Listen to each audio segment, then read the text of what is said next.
Civil Asset Forfeiture. It's the government's way of saying I love you, and then they take your house and kids in the divorce.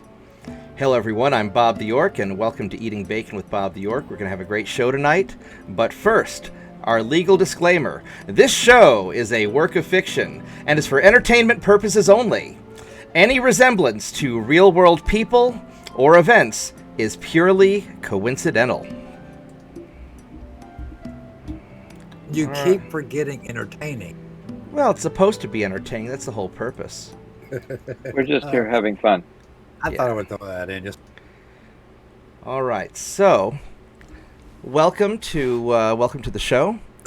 Today we have Stephen Tyler Holman, and for those of you who do not live in Norman, Oklahoma, Stephen, why don't you introduce yourself? Tell us who you are.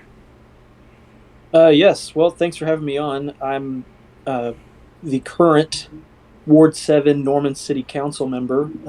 Been in my position since 2018, and am the current longest serving member of the City Council in Norman.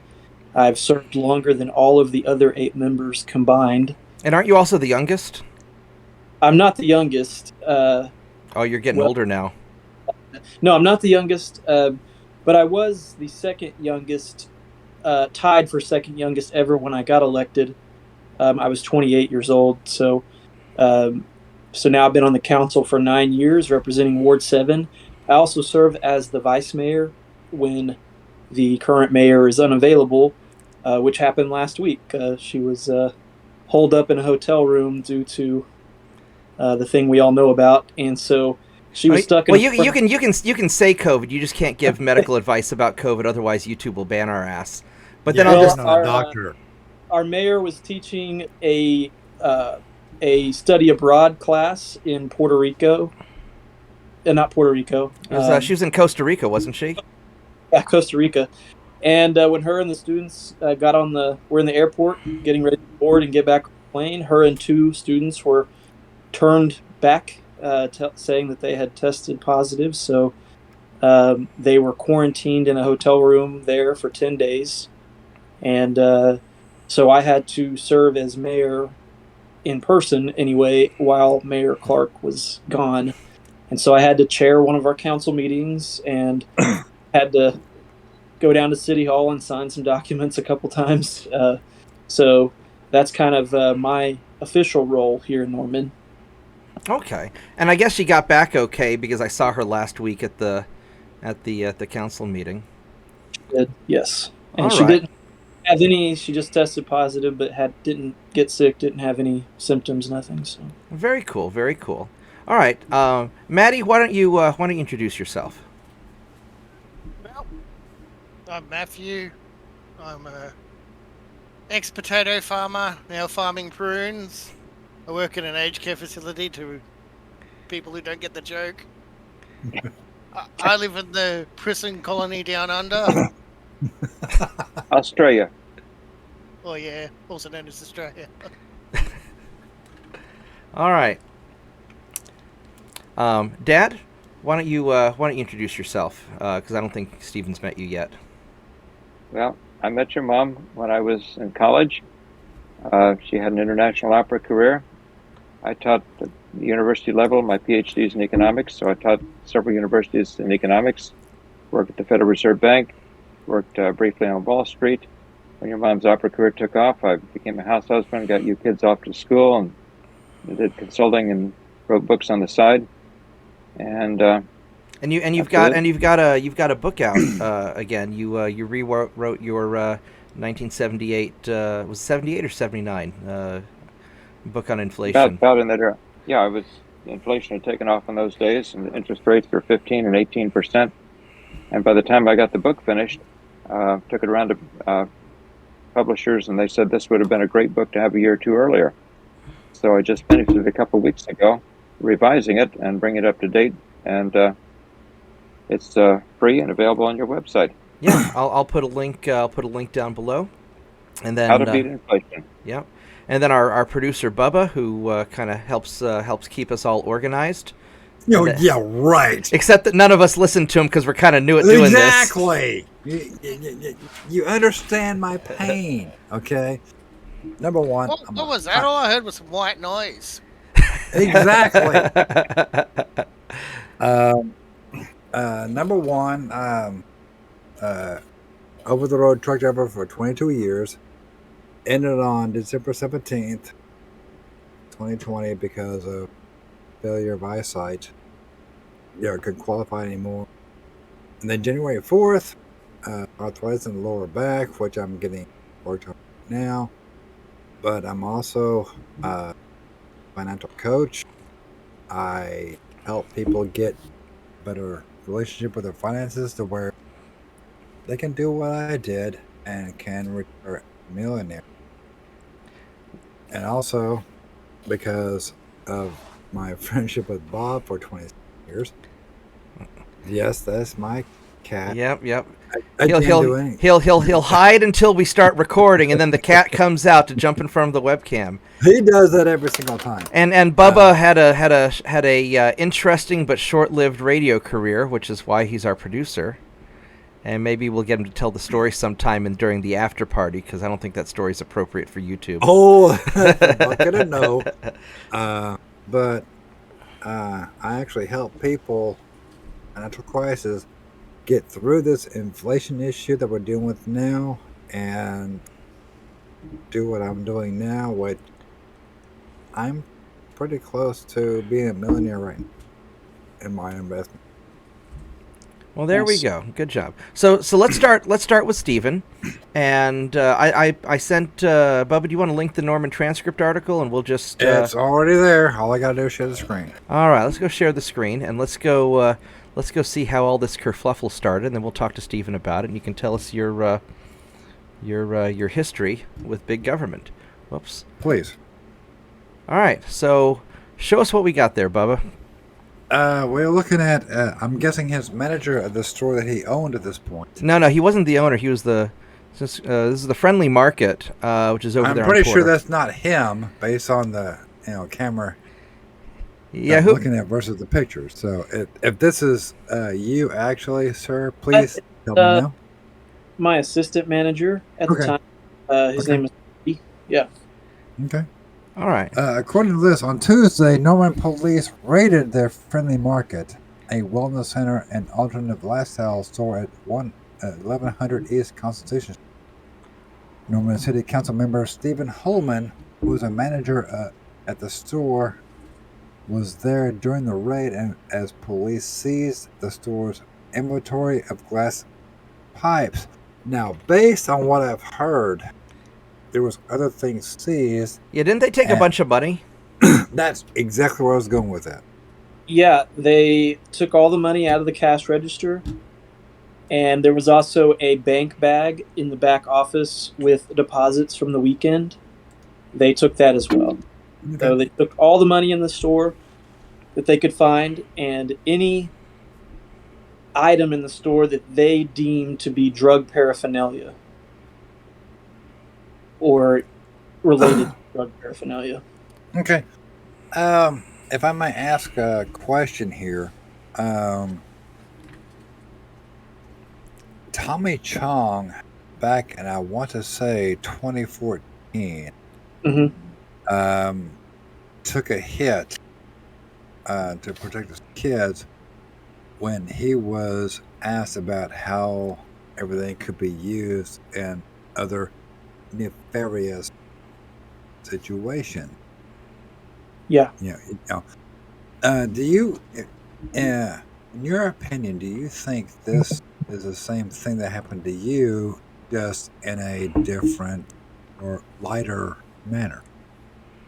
It's maybe a bit.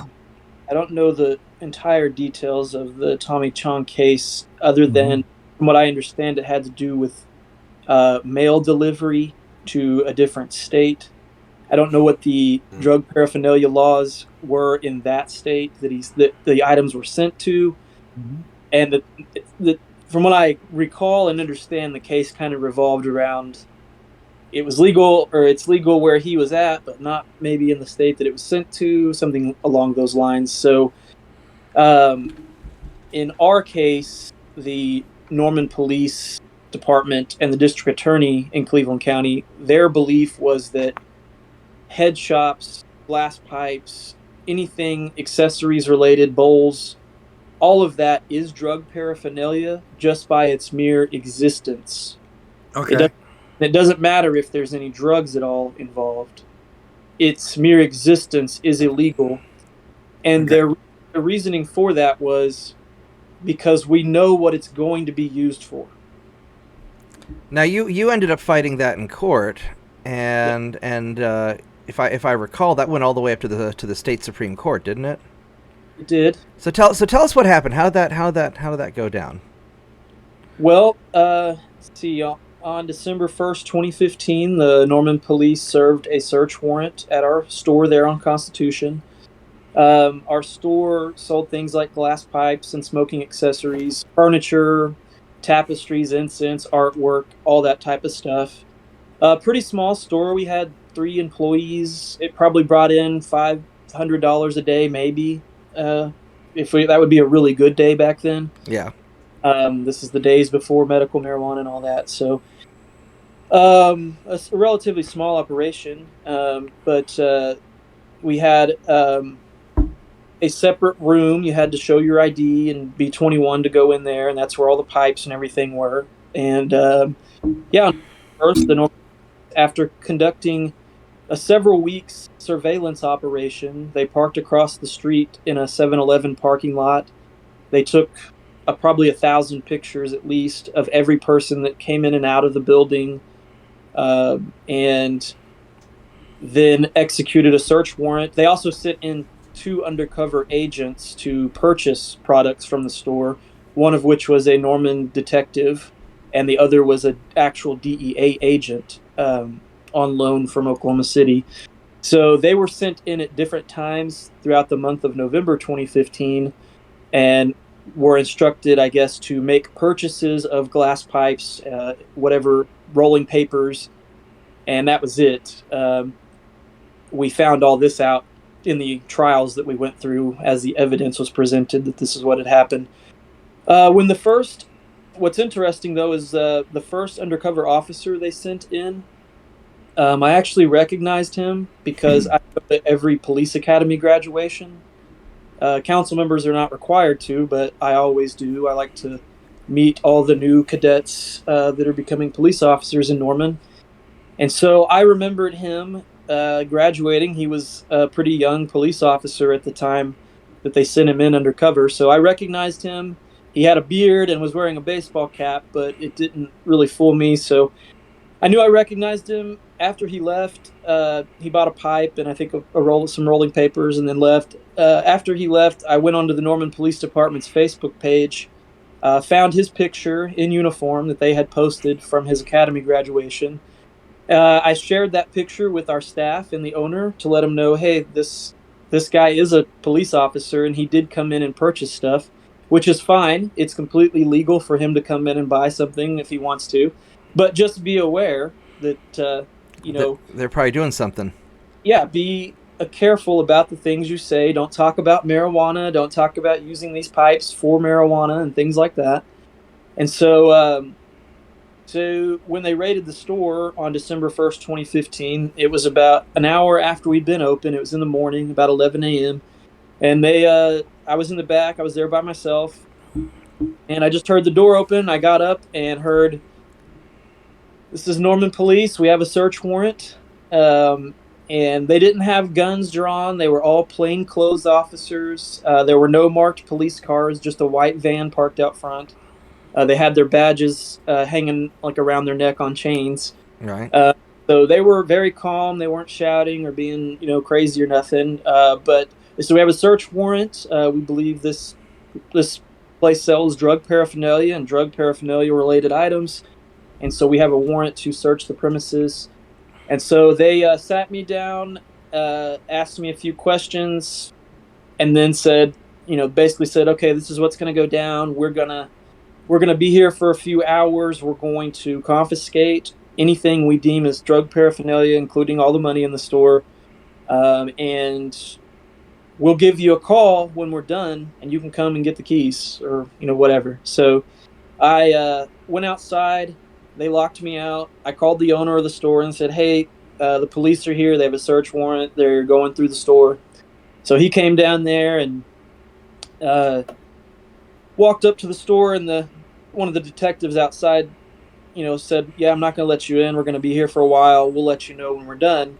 And our owner said something to him, and the detective said, uh, "Quote, we don't want your element in our town." And so, uh, basically, some sort of vendetta the police had against pipes or marijuana. We're not sure, Or but that's entrepreneurs. yeah. I was standing right there, and Robert has spent his whole life here, raised his family here. The owner of our store is in his 60s. He has 7 grandkids. He's owned a private investigation firm in Norman for over 25 years. He never had a parking ticket in his life, and so for the police in Norman to tell him we don't want your element in our town, that said a lot right there. I mean, But does he anyway, have long hair? Do they think he's a hippie or something? he does not have long hair. He, by all appearances, looks like a conservative businessman. Uh, you wouldn't know that he owns a pipe store and consumes cannabis on a regular basis. So, uh, but uh, but yeah, they wrapped up. They let us about 6 hours later. They wrapped up. They let us back into the store and they left. They had taken all of our pipes, all of our accessories, all the money, all of it, all the pennies in the cash register. uh, All the pennies? even the Oh, pennies. man. Well, they're thorough. And so we had already been talking to some attorneys before that because about 8 months prior to the raid of the store, before I had worked at Friendly Market, the owner contacted me as a city council member because the original Friendly Market was in my city council district. And his daughter and I went to high school together, and we sort of knew each other. But he sent me an email, and he called me and said, "My name is Robert Cox. I own a business in your city council ward. It's a small family-owned business, and I feel like we're being unfairly targeted by the Norman police. They say the things we're selling are illegal, but they're not illegal. I've spoken with multiple attorneys, and there are stores that sell the same thing all over Oklahoma City, all over Tulsa. There's stores like this all over the state. I think the Norman police are mistaken about the law, and I am looking for help. Can you help me find out if there is a city of Norman ordinance that says that head shops or glass pipes are illegal? Because there's not a state law that says that. And so I said, sure. I went down to the store and met with him, talked to him about it, and said, yeah, sure, I'll look into it. I got with the city attorney's office and asked them. I said, hey, is there any old city of Norman ordinance on the books that talks about drug paraphernalia or head shops or anything like that? And the response I got from our city attorney's office was that there was not any city of Norman ordinance that specifically addressed drug paraphernalia in any different way than what the state law says. So nothing different in Norman. Or whatever the law is in the rest of the state should be the same law here. And so I said, okay. They gave me a copy of the state law. I think it's Statute 63, and which addresses drug paraphernalia in Oklahoma. And they said, this is what the law says. It talks about, basically, there's a 12-step state process in the state law to determine what drug paraphernalia is. And Right. to figure out if an item is drug paraphernalia or not, state law says you have to take the 12-step process and apply each one to the item, and if any of them match up, then it's drug paraphernalia. And so one of them was proximity to illegal substances, and another was basically Proximity to illegal substances sound vague. I mean, by that definition, sure. my any of the computers I sell could be drug paraphernalia because crackheads use Facebook to message each other, or however the hell crackheads communicate.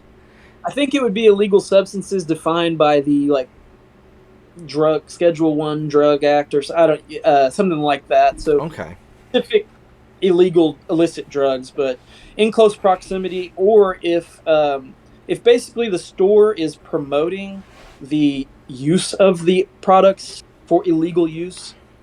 So if somebody came into the store and said, "Hey, I'm looking for a bong to smoke my weed out of," and the store were to sell it to them, that would be illegal. You would be breaking part of the 12-step process. Trying to think of the term of it now. So when people come in looking for a glass pipe, they're so if they say they're looking for a bong to smoke their weed out of, you turn them away. What would they say if they're being legit about it? They're looking for a pipe. They don't have to, if they didn't describe what they were smoking it, or if they just said, "Hey, I'm looking for a pipe, this specific type of pipe," that one right there, I'll take it. That would be legal according to the lawyers that the owner of the store had spoke with before. Okay. Yeah.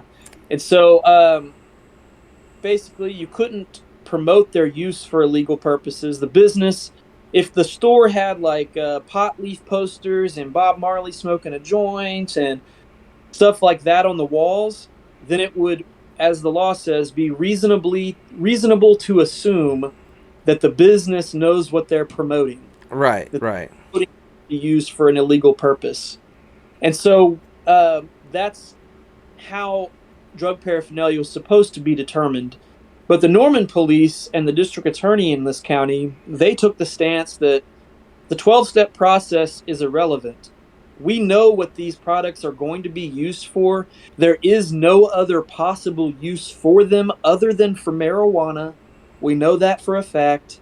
And therefore, there is no legal use that exists for them, so they're illegal to exist. That was the case that the police made, was we know it's for marijuana. You can say whatever you want. You can call it whatever you want, but we know what it is. We all know what it is. And that was the case they made. There's no drugs, but we know that whoever buys this pipe is going to use it for marijuana, so it's illegal. And so that was the justification they were able to use to raid our store and confiscate our property. Okay. There was no... when they sent in undercover officers, what they did was they tried to get... We had to listen to these interactions because they had audio recordings on them. But what they tried to do was to get our clerks to talk about marijuana. One of the undercover officers talked to our clerk about how he was trying to get a gift for his buddy in Alamosa because he was a really cool guy. Apparently, Alamosa is a town in Colorado, and maybe, I guess there's lots of traffic there in regard to marijuana. Right. And so our clerk was like a 21-year-old kid. I say kid, but the youngest of all of us that worked there, and he had no idea what the guy was talking about as far as Alamosa goes. But that's what the guy was trying to do. He was trying to get our clerk to agree with him about how cool Colorado was, or how cool Alamosa is, and how cool his buddy is, and he's just looking for a gift for him. And thankfully, our employee did not talk to him about marijuana or how cool Colorado is, or if the law should change here, or any of that. But if he had, he could have been found guilty if he'd have had that pipe. Well, I know with like with the computer store, we occasionally get people wanting to download things they shouldn't be downloading, especially back in the day when people were trying to pirate music. And there's a lot of stuff that we just deliberately didn't know how to do, and nobody would talk about it. And because when you're a business, you gotta be really straight and narrow. When you're some prisoner in the fascist dystopia of Australia, you can be a lot more loose about what you're doing. Maddie, you recently had a run-in with the cops. You wanna talk about that, or are they still looking through your windows? Nah, we during one of because we had one stage super strict lockdown where we weren't allowed to have visitors to our places that weren't registered with our RTA, which be the DMV for you. We had to register with the DMV to have one person who was allowed to visit us. It could be like your father or your mother or whatever. So during that period, either it was my TV was too loud or I was yelling at people online. If I recall, we were playing Mech Warrior. Oh, so I was yelling at people online then. And yeah, in the middle of the game, I hear a knock on my door. And I'm like, huh? Like, because I am not a social butterfly. Like, I've lived in this place for 2 years, and like I've had like 4 people visit, and one of those is my Woolies delivery, is my food delivery, because I get no contact delivery because I work in aged care, so I don't want people visiting me. The other one's my dad, and the other person is the pizza delivery man, and I had one of my friends visit. That's all I've had in 2 years. So I'm not a social butterfly. So it was really weird someone knocking on my door. And then like open the door and there's the Fuzzy Wuzzies. And I'm like, yeah, like, what can you... And they said, oh, we heard that, you had someone in your place. We could hear voices or whatever. And I'm thinking, oh, okay. So I said, well, they said, can we come in and check your house? Or my apartment in this case. I go, oh, yeah. They looked around and then left again. But it was just really weird because, like... Well, because I thought they were there for quite some time because you... Yeah, they were here for quite a bit because... About 2 hours, weren't they? No, it wasn't that long. It felt like it. I'd been in lockdown, so I wanted to talk to them.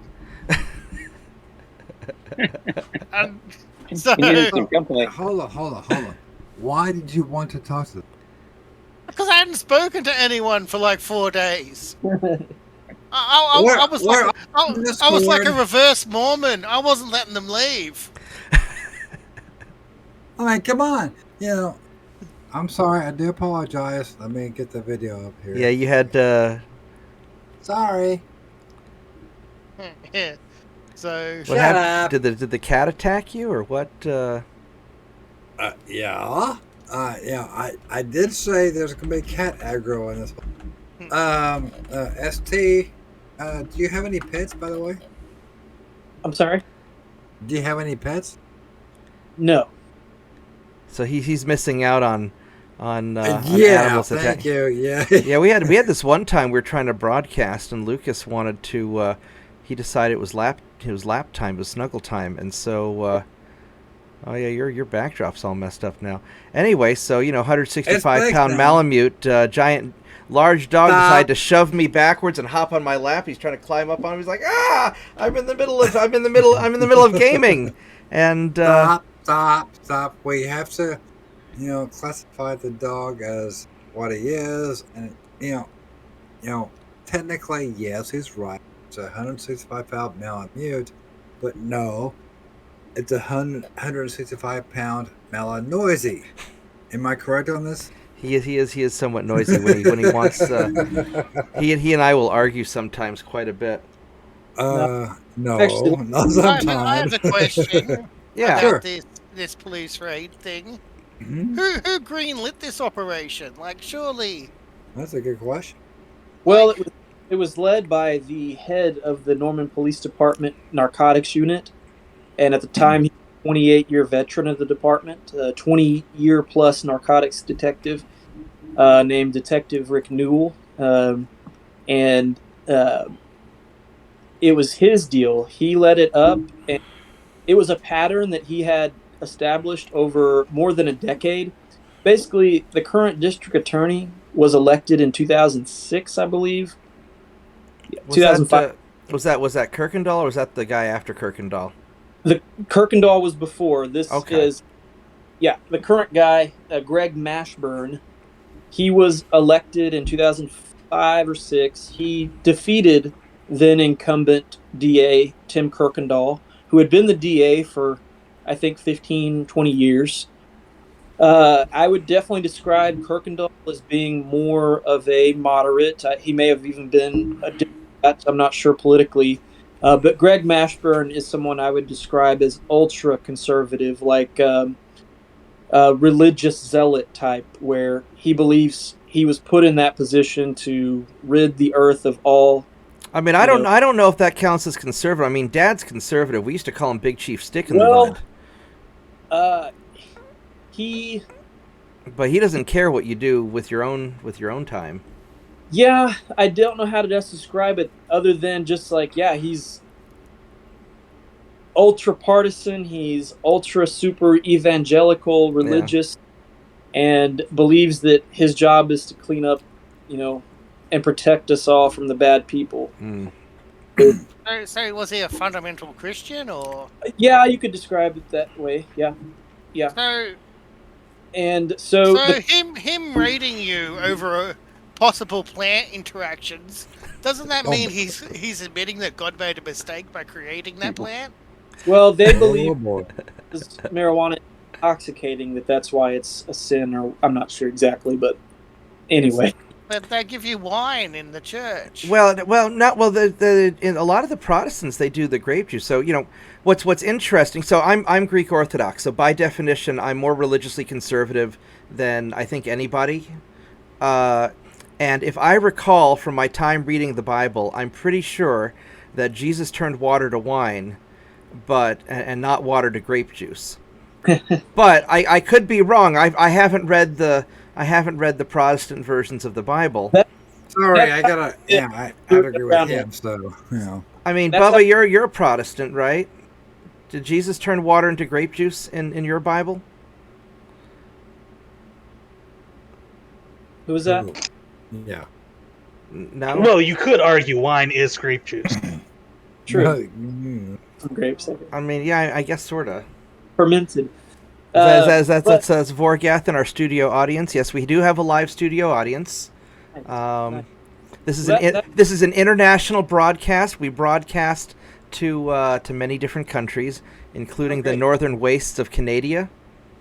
Pretty sure Jesus also said, God gives you all seed-bearing plants, so you have to pick a lane, Well, and I guess terms like liberal and conservative can mean different things in different countries too. So, but you could say that the previous district attorney, Tim Kirkendall, was maybe not as tough on crime and didn't care as much about his conviction rate. Whereas Greg Mashburn, I would describe as a district attorney that's obsessed with his conviction. It's the most important thing to him. And so he prosecutes anything and everything. He does not like to go to trial. They prefer people taking plea deals, things like that. So when Greg Mashburn defeated Tim Kirkendall, it was on a campaign of, I will be tough on crime, I will not give any leeway. And he won, and now he's been the DA for over 15 years. He's up for re-election this year, too.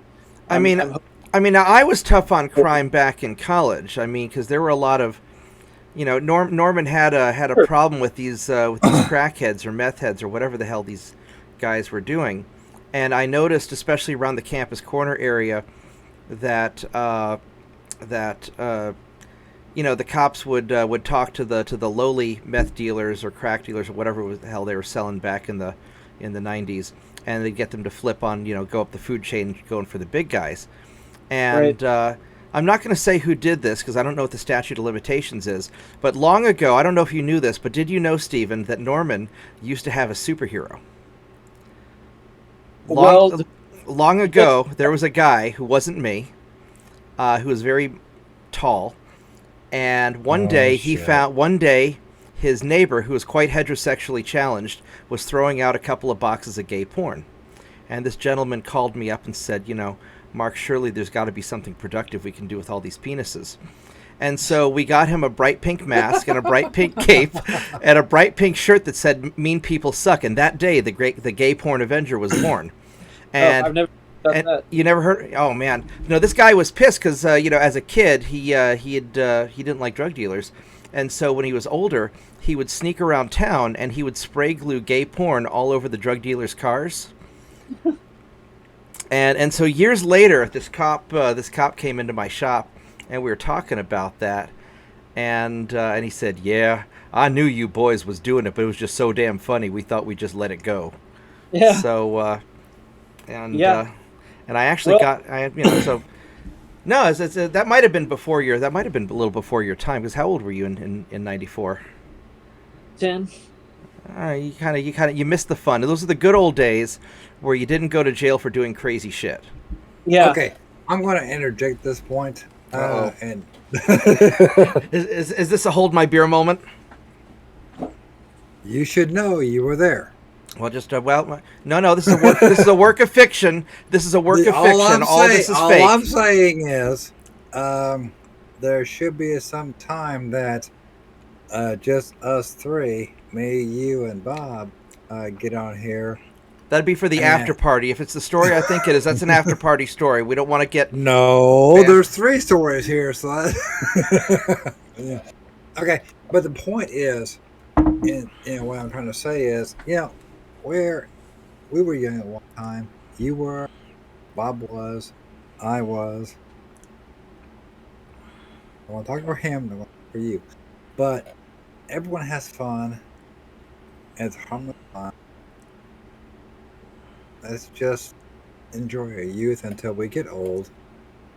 I see the chiropractor twice a week now, so I've had. You're in worse shape than my dad is, and he's twice your age. Then again, Shut up. then again, he didn't work in the oil fields, so. Well, that's true. Yeah. Now, one of my concerns has always been that we give the government a lot of power to mediate disputes and supposedly look out for our best interests, and all it takes is some asshole to just take it too far and make people's lives miserable. Dad, he hasn't read the Constitution. Yeah, Dad knows a lot about this, living in New York City. I haven't actually been to New York since COVID happened. The really neat thing about New York City right now, it's like one of those dystopian movies. The Escape from Manhattan or Escape. I forget what the movies were called, but it was like the zombie Escape apocalypse. from New York with Kurt Russell. Yeah, it's Kurt Russell, wasn't it? Yeah. Yes. Yeah, all of it. Well, district attorneys, in my opinion, are maybe the most powerful elected officials in the whole country. Good point. And they wield extreme power over over everyone's lives. They decide what gets prosecuted, how many charges, all those types of things. And okay. Here they are a partisan political position as well, elected position. And so before the current district attorney, Greg Mashburn, there were head shops in Norman. There was one on Campus Corner. I can't recall the name of it, but there were places in Norman. That was the one near Toto's that had the big rack of gongs. I remember that.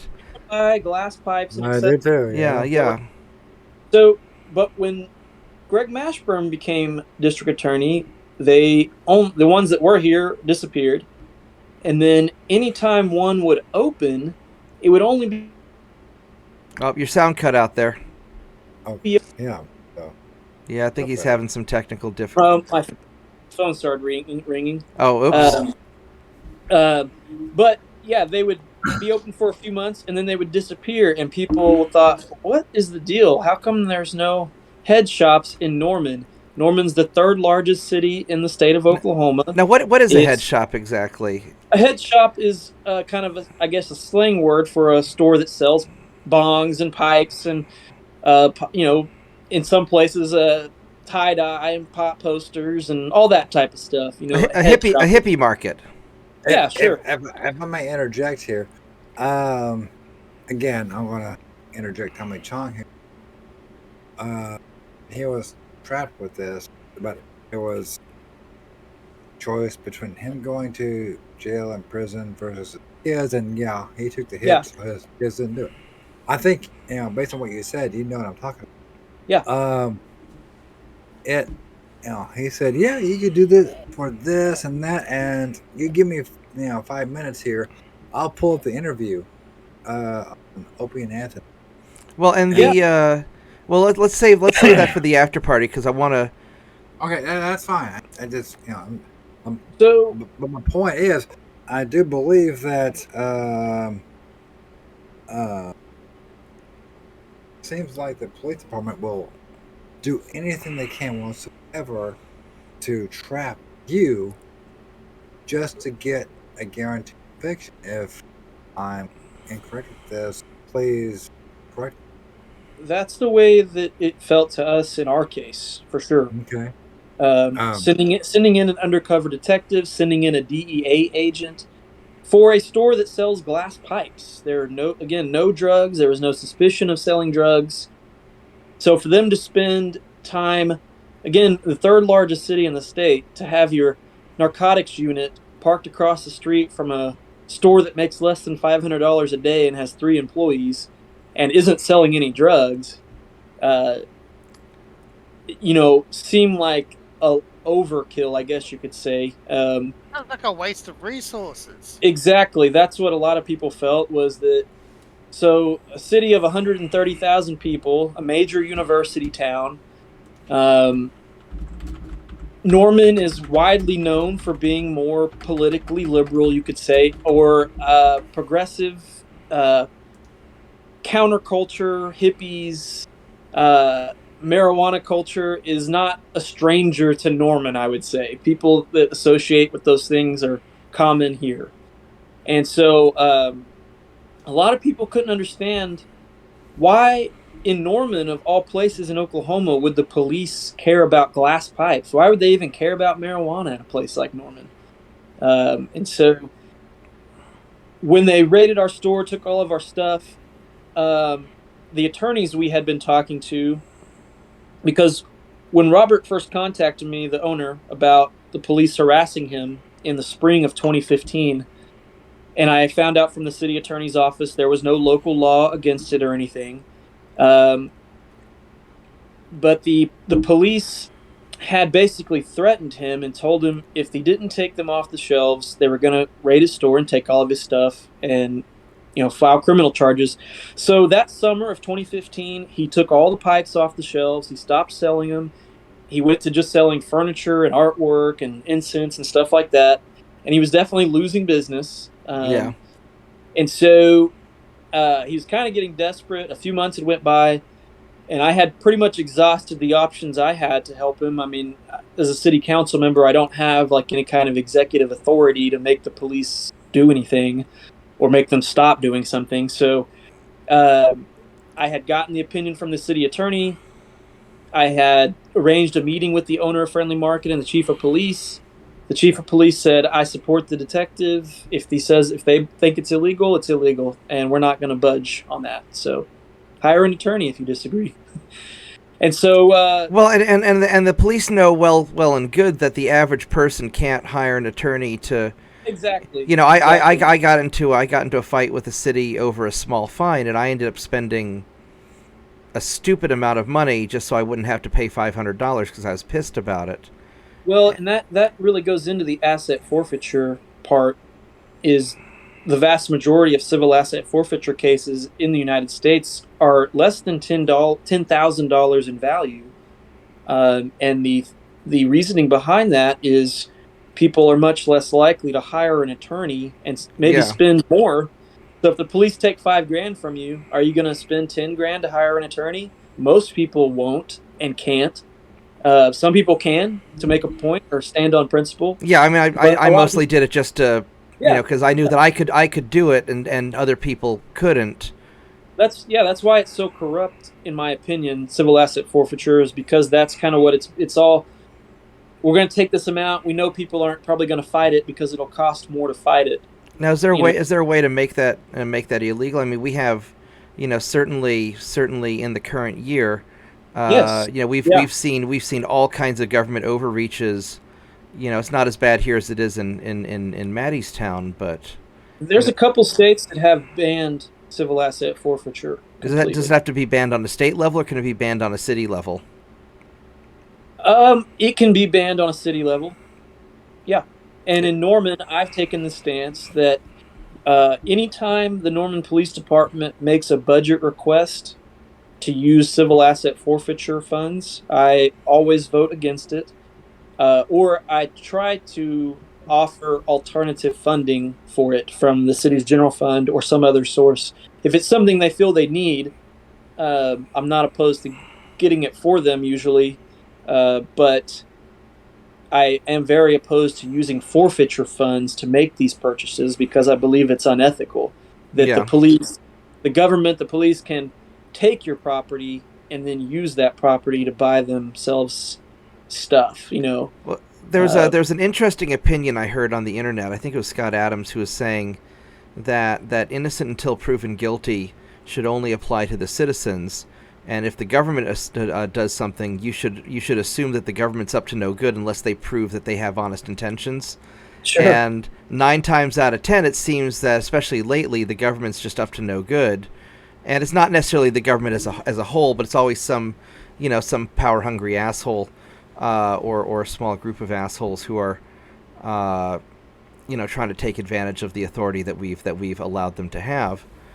And I think that here in Norman, there was a real back and forth. Recently, during all the COVID stuff, a lot of municipalities had to make some very tough decisions, and here in Norman, there's a real back and forth because you had a very, in my opinion at least, you have a very forceful population that were very clear on what they wanted and what they didn't want, whereas in New York, I think the government was able to just go totally crazy on things. I mean, they've got a more complicated situation being a huge city that's very densely packed, but you don't have the recourse in New York that you have in Norman. If I have a problem, I can call up the mayor, I can show up the city council, I can stomp my feet. Whereas I think if Dad has a problem with de Blasio, what the hell's he going to do? De Blasio doesn't care. Yeah, and that's why I like local government. Why I love serving in local government, especially in a city like Norman. We're not a small town, but we're also not a big city either. And so we're like what I try to get across to people that come to city council meetings, or when I give my comments during our meetings, I'll always encourage people to come to City Hall, tell us what you think, because we're the only form of government that has a public podium. That during our meetings, we have a podium that the public can come up to and can address the council and can ask questions, can make comments, suggestions, things like that. And there's nothing like that at the state capitol or in Washington, D.C., and in big cities like New York City and Los Angeles and Chicago, where there's millions of people. Their governments are more kind of like state. Some of them, the city of New York City is more than twice the size in population as the state of Oklahoma. So, yeah. And so, some of them here even speak English. Yeah, I can imagine. Can't imagine how difficult it would be to. I was on a subway train today, and I thought I was in another country. Yeah, like for me, I don't have a office. I don't have a secretary. And anybody can just come down to City Hall during our meetings and walk right up to the podium and comment on the agenda items. We take public comment on every item we vote on before we vote on it. So that's why I like local government, because it is the closest to the people, and I feel like our decisions have the biggest impact on everybody's daily life. Oh yeah.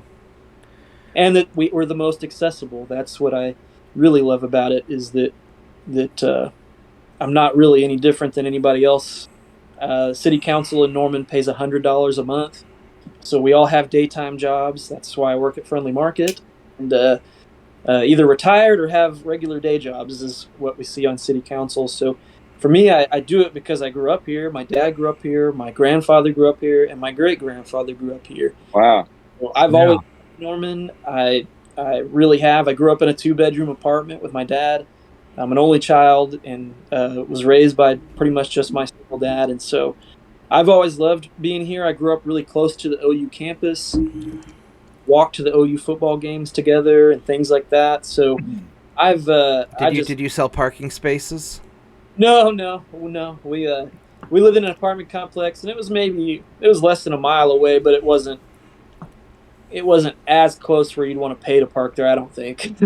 When I was in college, I lived a little closer to campus, a couple blocks away, and I would go up and down the streets, and I made deals with all of the people in the neighborhood, or almost all the people, that if they'd let me sell their parking spaces, I'd split the money with them, and that way they could go to the game and have enough money at the end of the day to have beer. And so I sold I'd sell, I don't know, thousands of parking spaces every game. I was able to pay. I was able to pay for a few years of college selling. I mean, hell, the Rolling Stones concert paid for the entire semester. Just Oh yeah, sure. and Yeah. so yeah, it's so you don't even have to live. You just go walk down to a neighborhood close to campus. Make a deal with a bunch of drunk people who want to go to the game. And anyway, that's just a random passing thought. You made me remember. There were a couple of times I had my car, and I'm talking about 1974 Pinto, and I had it stacked. 5 people, not including the driver, which is me.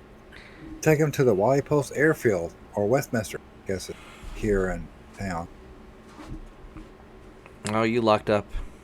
Uh, Yeah, that's really weird that Bubba's having internet problems when he's just in the other room. But It's the feds.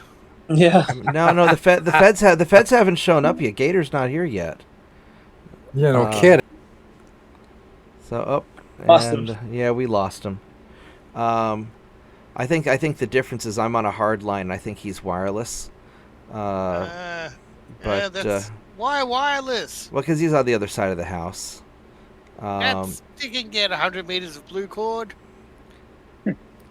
I don't. We're in the process of kind of reworking all the. This is sort of a new year. We're just we're still working the kinks out of this.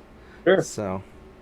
Well, I could follow up on my earlier comments if you want about the case, or whatever you like. Well, I try to shorten as much as I can, but there's so many details, it's hard to.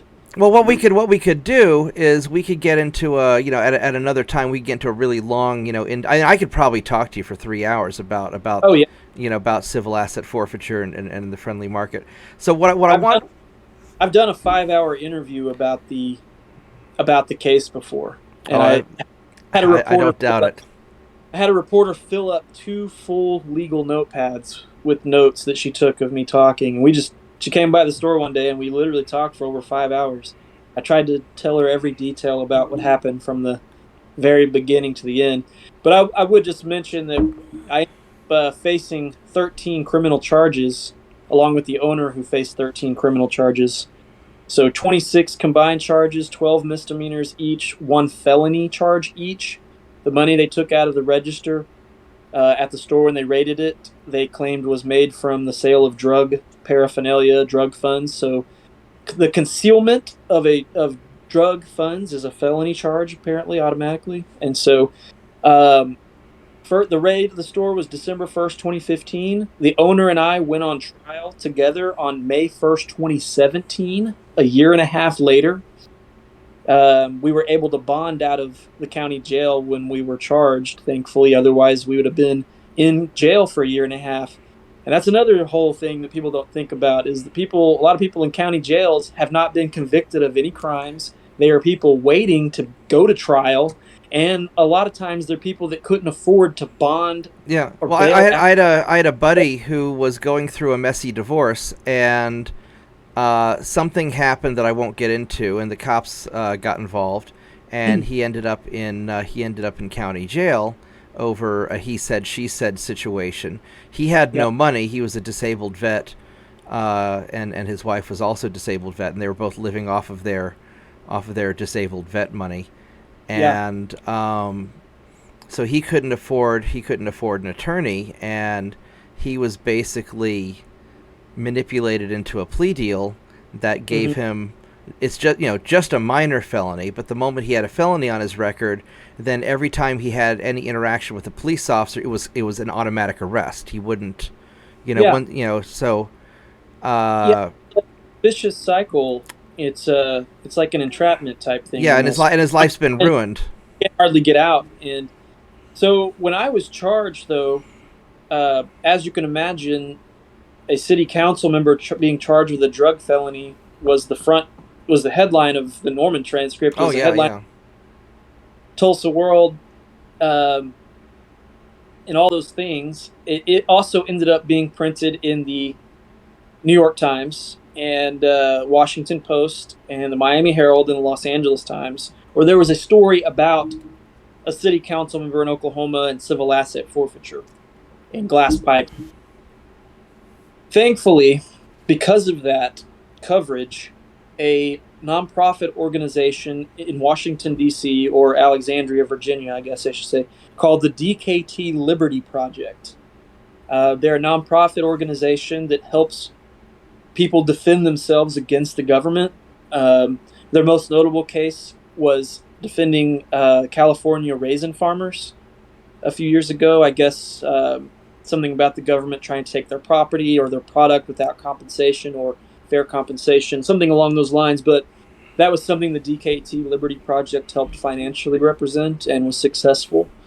They contacted our attorneys and said, we read about this case, we read about this city council member and civil asset forfeiture being involved in glass pipes, and we think this is a perfect case to defend. Our board has already voted, and we will cover all the legal fees associated with the defense of this case. And so that is what allowed us to be able to fight the charges and not take a plea deal. Yeah. And when we rejected their plea deal, within 48 hours, additional charges were filed against the owner, and new charges were filed against 2 clerks that worked there. 1 count each of misdemeanor drug paraphernalia possession. And so they said it was not vindictive. It had nothing to do with us rejecting their plea deal. It was just a convenient coincidence that it happened. Was there any legal counter? I mean, because I have a general policy. Now I'm a New Yorker, which means that, you know, I can go from zero to asshole pretty quick. Yeah. And so I have sort of a philosophy that if you know somebody's going to mess with you, you have to decide whether it's worth your time or not to deal with them. But the moment it's worth your time, then it's all in, the knives are out, and you're going to sue the bejesus out of them until they're living under a bridge. And you have to do that because once you... It's like a nuclear weapon. A nuclear weapon is the greatest deterrent in the world that prevents major wars, but it only works because we created a couple of hot days in Japan 70 years ago. So if we hadn't nuked a couple of cities in Japan, the nuclear weapon wouldn't have the threat. You know, if I didn't sue the bejesus out of somebody, and do bad things, then nobody would take me seriously. And if you didn't fight, and the owner didn't fight the city and just go all in, nobody would take you seriously. And probably after you won that lawsuit, I bet the DA left you alone. Yeah. We funny how that works. Our clerks went on trial individually for their 1 misdemeanor count, which had never happened. There had never been a misdemeanor drug paraphernalia jury trial in Cleveland County before. And so our clerks faced juries of 6 people each, and there were no convictions. They were found not guilty. Well, the first trial was a mistrial, 5-1 not guilty, but it has to be unanimous. Second trial was a not guilty in less than 30 minutes of deliberation by the jury. After the second trial for the clerk, when he was found not guilty, a week later, I got reelected to the city council by almost 90% of the vote. I told you you're the most popular city council member. I mean... Yeah, I had a felony indictment hanging over my head. I hadn't gone to trial yet, but voters felt confident enough that the case was so ridiculous that we would win. So voters reelected me. And then the Norman Transcript Reader's Choice Awards voted me best elected official in the city. So we thought after 2 trials and me getting reelected, that the district attorney's office would see what's going on and drop the remaining case against me and the owner. But he did not, and they proceeded. And we went to trial on May 1st, 2017. Because there were felonies involved, there was a jury of 12. It started on a Monday morning and it ended the following Monday night. So over a week, over 15 police officers testified against us, all testifying that in their training and experience, that was their canned line. In our training and experience, we've only ever seen those type of pipes used for marijuana. And so that's what they did. They got up and all testified to that, including the chief of police. But the jury ended up, and I would mention too, we never made the argument that people don't smoke marijuana out of glass pipes. We didn't try to play stupid and be like, oh, what do you mean? Nobody does that. We said we don't sell them for that purpose. We don't promote them for that use. If people buy them and it's their property and they take it home, whatever they do with it is their business. Yeah. And it has nothing to do with us. And so, and we made the case that there are hundreds of legal smokable herbs, not marijuana, but legal smokable household herbs like damiana, mugwort, just a couple to name a few. Well, all the incense and all that stuff also. There's a lot of different ones that you can smoke that are very helpful for a different variety of reasons. And we brought in an expert from Colorado. He was our only witness, and we had him testify on the very last day. And he testified that he was kind of an expert on smokable herbs and smoking devices, and he had written textbooks on what marijuana is and the genetics of it, and he teaches courses to government officials about it and all that type of stuff. But he got up and testified that, in his opinion, glass pipes are the safest and cleanest device to smoke any substance out of. And then, in his opinion, if you're going to smoke any substance, it should only be out of a glass pipe. And so that was his opinion. He talked about all these different herbs that you can smoke that are completely legal. And after a 5-hour deliberation, the jury of 12 found the owner and I not guilty of 26 criminal charges. The judge had to read not guilty 26 times. The police and everybody had to sit there and listen while we were found not guilty. And then we walked out of the courtroom free that night. We thought it would be over. We hoped it would be over, but it wasn't. The next day, the attorney came out and said, well, that first case that was a mistrial against that clerk for the one misdemeanor, I'm going to retry that case. And there is another pending charge against the owner from the second raid. They raided our store twice, actually. After the first raid, we restocked at the advice of our attorneys, and the police came back 2 weeks later and took everything again. So from the second raid, there were additional charges filed against the owner. And after the owner and I were found not guilty in our first trial, the DA said, nothing's changed. I'm going to continue pursuing this. I don't care, basically. After that, the ACLU of Oklahoma got involved, and the head of the ACLU at the time was a former state representative who was very familiar with the state paraphernalia laws and completely disagreed with the district attorney and the Norman police and their definition of the law, I guess you could say. And so he put together a campaign where people could click and sign here, and it'll send an email to the DA's office. And it was so overwhelming that in June of 2017, the district attorney dropped all the remaining charges against the clerk and the owner. He wrote a check and returned $5,000 in cash that they had taken from us, but put out a statement saying, I am not giving back the property that we took. The pipes and all the accessories are drug paraphernalia. The defendants were found not guilty of possessing it, but it is drug paraphernalia. The jury did not determine that it wasn't drug paraphernalia. So we are going to keep it. We're going to destroy it, and that's going to be the end of it. Well, a city attorney actually intervened and reminded them that they could not destroy our property without a court order. And so in July of 2017, 2 months after we had been found not guilty of criminal charges, we went to a district court hearing in Cleveland County, and District Judge Steve Stice, he had presided over the first clerk's trial and was very familiar with the case. He determined that the 12-step state process to determine what drug paraphernalia is, that he was not going to take all 1,000 items that had been taken from us and go through each one of them and apply the state law to it and see if it's drug paraphernalia. He said, there's no evidence been presented that these are drug paraphernalia. There have been 3 criminal trials and 0 convictions. And so the state argued that, well, Your Honor, the criminal trials are irrelevant. This is now a civil case involving civil asset forfeiture. We do not need to prove that the items are drug paraphernalia. The defendant, Mr. Cox, needs to prove that they aren't drug paraphernalia to get them. Because, again, it's a civil case now, so the government doesn't have to prove anything.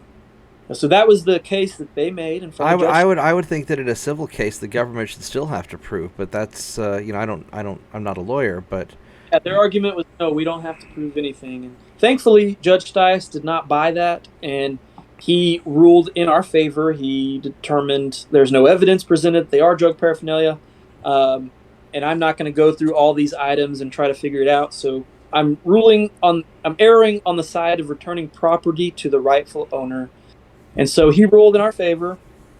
And then 10 days later, District Attorney Greg Mashburn appealed that ruling to the state Supreme Court, and stating that he needed emergency relief, that Judge Stice was in derelict of his duty by not determining whether the property was drug paraphernalia or not, and that the Supreme Court needed to compel Judge Stice to make a definitive ruling. And so in August of 2017, we went to the Supreme Court, had a hearing, and then in September of 2017, the Supreme Court of Oklahoma unanimously ruled in our favor and upheld the lower court ruling. During all of that time, the year and a half plus, we had to close our store, put everything in storage and so on. So once the Supreme Court ruled in our favor, we started looking for retail space. This is why you're in a different location now, correct? It is, yes. So we're now in downtown Norman in a 100-year-old historic building that's been restored, and a nice busy area, walking and traffic and all sorts of stuff. And so we found that location, and then in October 2017, on October 10th, we got a signed court order from Judge Stice. We drove down to the Norman Police Department with our attorney's truck and loaded up over 20 boxes of marked drug paraphernalia evidence, and took it down to our new storefront, laid it all out, went through it all. And then on October 21st, 2017, we reopened our store after almost 2 years of fighting with the police. We got about 1,000 items back. About 60 of them were evidence in the trials. They had the state's exhibit number 1 through 60 on them. So we took all of those pieces and put them in a special showcase, which is in the store today. It has the framed court order in there. It's got all the evidence pieces, and it's got framed newspaper articles above it that say not guilty, Supreme Court market, etc. The rest of the items, the other 900 or so items, is what we used to restock our shelves so that we could reopen in October 2017. And then, ironically, I guess, 8 months later, voters of Oklahoma approved medical marijuana by 55% margin and over 70% margin in Norman. So went from 22 months of legal battle over unused glass pipes and whether they might use for marijuana to Oklahoma is now maybe the number 1 state in the country for medical marijuana. So now do you think that your court case influenced that, or? Absolutely. It definitely helped draw a lot of attention. Even though our case didn't involve marijuana, and we always put that across, it did involve marijuana. There just wasn't any actual marijuana involved. Okay. But it did help bring attention to kind of the, I don't know if you want to describe it like heavy-handed or barbaric, I'm not sure, tactics of the Norman police and the district attorney's office. You know, that they were in a city like Norman willing to pursue to extreme measures all the way to the Supreme Court over glass pipes.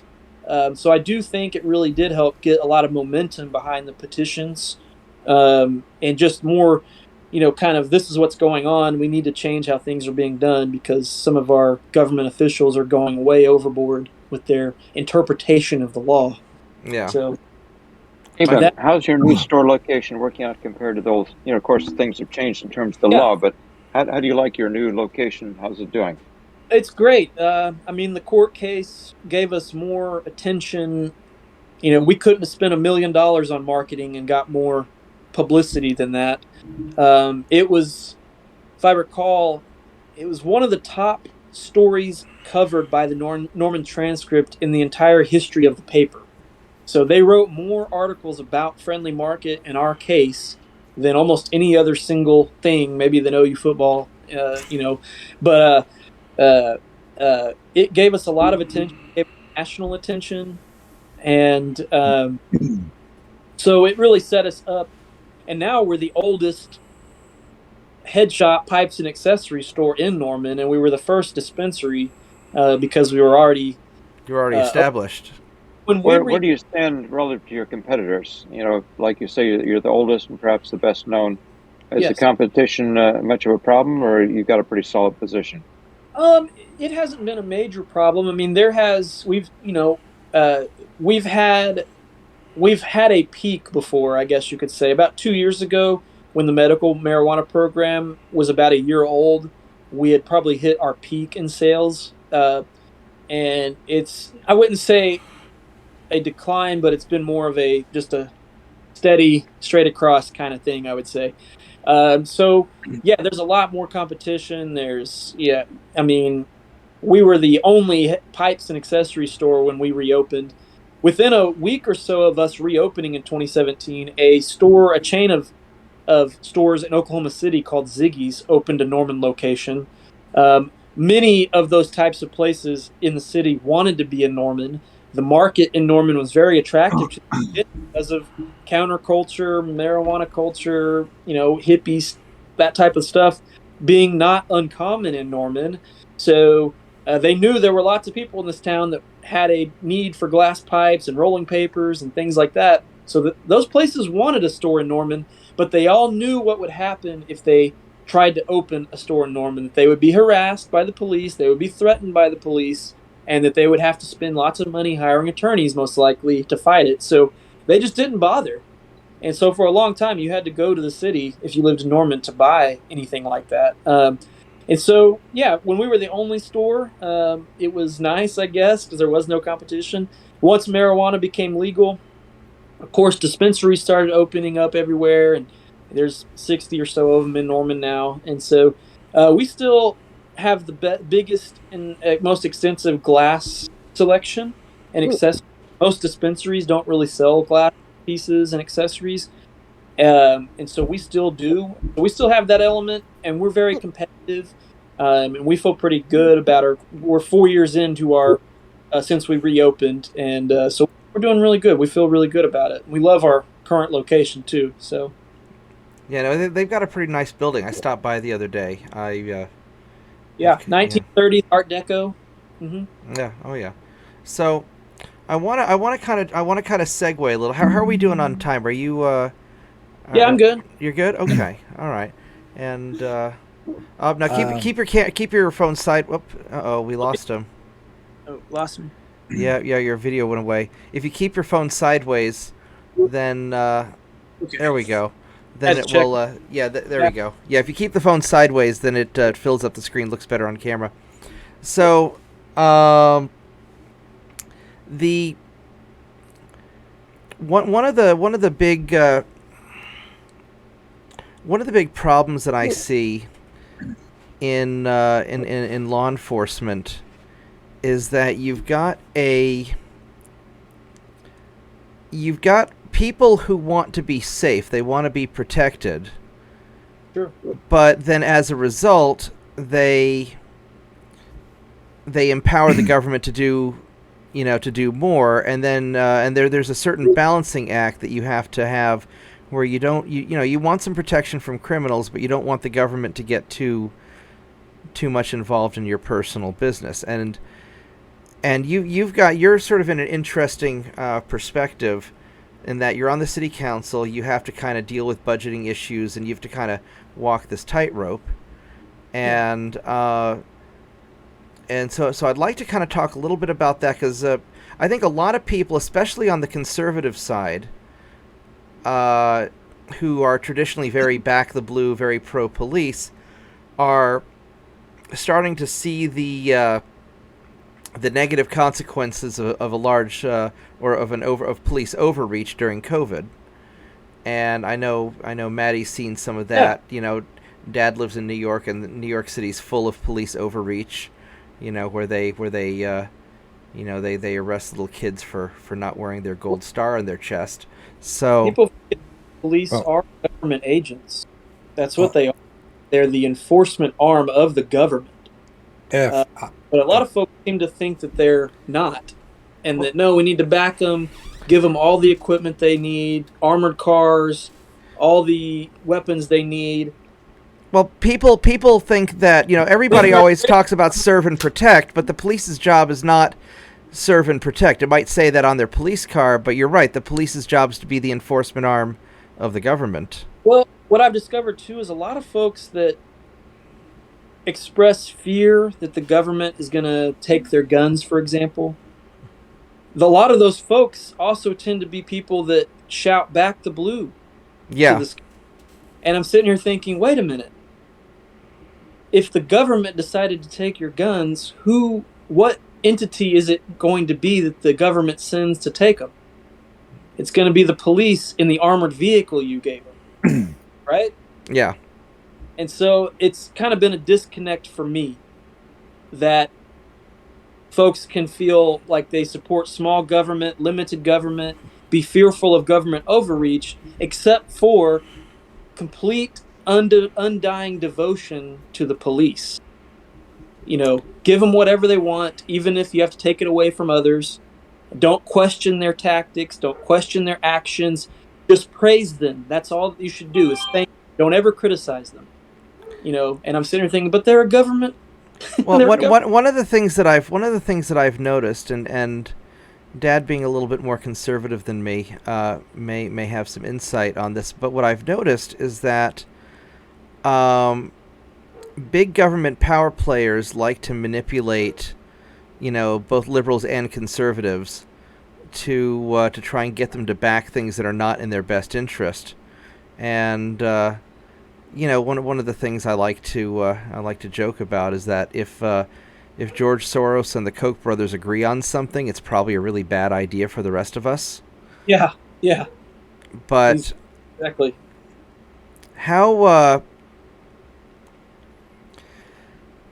So, Maddie, you've been living in your prison colony for a little while now, and those of us here in the free places of the world, if you could argue that, Relatively free. relatively free, yeah. I mean, some of us more free than others. Some of us don't live in New York City anymore, or at least are refugees from New York City. Maddie, what's the reality in Australia? You know, because you know, we, you know, here in the news in America, you know, we'll hear things about the police going crazy and beating up old ladies and forcibly injecting them with stuff, and So then that's Victorian police that knocked over that old woman and, you know, pepper sprayed kids and whatnot. Victorian police are basically what, you know, you had in your Chicago in the 1970s. Like, they're really heavy-handed. So are those stories true about the Victorian police, or? Oh yeah. I had a friend whose dad was a New South Wales police officer, and one year he dressed up as a Victorian police officer, and on the back of his shirt he went, "We plug them, you plant them," because the Victorian police are shockingly heavy-handed. They literally shot some dude who had an egg whisk in his hand because they thought he might endanger others With an egg whisk.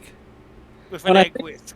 When I think of Australia, I think of like really laid back and, you know, Yeah, kind of the Australian people are fairly chill. he'll fix that. Don't. There are a couple of questions I wanted to bring up. One of which is, you know, you had your store earlier. Maybe you have it now. It's not a judgment call. But I want your opinion on, from KGOU, it's in the I'm sharing my screen. Okay, let me bring that up. Of course. There we go. Oklahoma leads the nation in number of cannabis dispensaries. I think I will say we got more dispensaries than churches at this point, don't we? Actually, if I can find it and I get the actual, time and leniency to do this, I can find a statistic that Norman is number 3 in the country, not state, not local jurisdiction, in the country of cannabis dispensaries per 100,000 people. And I would love to hear his his input on. Sir, could you? Yeah. Is that actually a true statement? Well, I don't know if it is, but it could be. The number of dispensaries is higher than you would see in any other state. Okay. Why is that? Now, like per 100,000 people, that definitely could be the case. Last time I checked, there were somewhere around 400 dispensaries in Oklahoma City. There were around 300 or so in Tulsa. 400 in Oklahoma? Shit, only 1 million people live in Oklahoma City. Exactly. Yeah, it's a lot. It's a lot. So I don't know if Norman specifically has the highest per capita, but I would definitely agree that we are probably right up there as per capita. Okay. There's about 60 licensed. Are not necessarily that many of them that open, but there are that many licensed on file with the state. That makes sense. I can see that. Medical marijuana in Norman brings in about $60,000 a month to the city in sales tax. So almost $1 million a year, which is that pays for a lot of city staff. And just as a comparison, it costs $100,000 a year for a police officer in Norman. So that's not how much they get paid, but pay, benefits, training, equipment. Exactly. So yeah, I get that. And yet they try to bust me while I'm having a seizure while driving down the road for DUI. So and the biggest thing too is it's really the ultimate free market here when it comes to medical marijuana. There's no limit on the number of businesses or licenses. Some have advocated there should be because they're like, well, there's just too many in them. I kind of think there should be however many that the local economy can support, whatever that number is. Let's ask the economist here. So Here we go. So Dad, what's your opinion on the number of dispensaries, and should they be buying bulletproof glass and steel to fortify their equipment fortify their stores from me? None of this stuff's monetized. If you're a dispensary Steve, and you want people to not have such an easy time breaking in, I would be more than happy to if it's legal and it pays money, I'll build it for you. Steve, I'm sorry. I'm a believer in the free market. I think government should just back off in many ways and just be a referee, so you don't get big oligopolies. You don't want one guy to go around and collect protection money and say we're the only place to sell anything. So whatever you're doing, the more free market, the better. Well, I have a question for Steve, though. Apparently, I'm not in Oklahoma anymore. I lived there for a while, but you're apparently very, very popular on the city council. What do you attribute this to? You seem like just a regular guy, which makes you very appealing. I wish, our national politicians were this way. Well, I think has a lot to do with it. Is being pretty relatable to most people. And like I said, I was raised by a single dad. I'm an only child that grew up in an apartment. I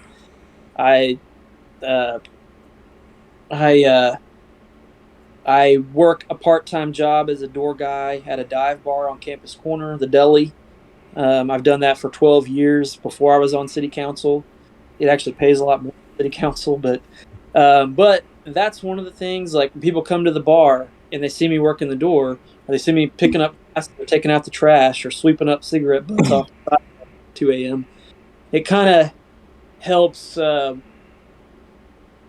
make me more human, I guess, to them, and not just like seem like a man to the people. Yeah, not just because people think of elected officials as like another class of people almost that live Well, in gated. a lot of them kind of are. Well, that's true. Yeah. A lot of people can't. The thing about like I mentioned, city council pays $100 a month, and one of the criticisms of that, which I think is pretty valid, is that you don't want to pay them, so much, but $100 a month is so little that generally only people that can afford to can serve on city council. If you work as a waitress at a restaurant, you can't take off work to serve on city council for $100 a month, because it can take 30 or 40 hours a week sometimes between all the phone calls, emails, multiple committee meetings, ribbon cuttings, all that type of stuff you're asked to do.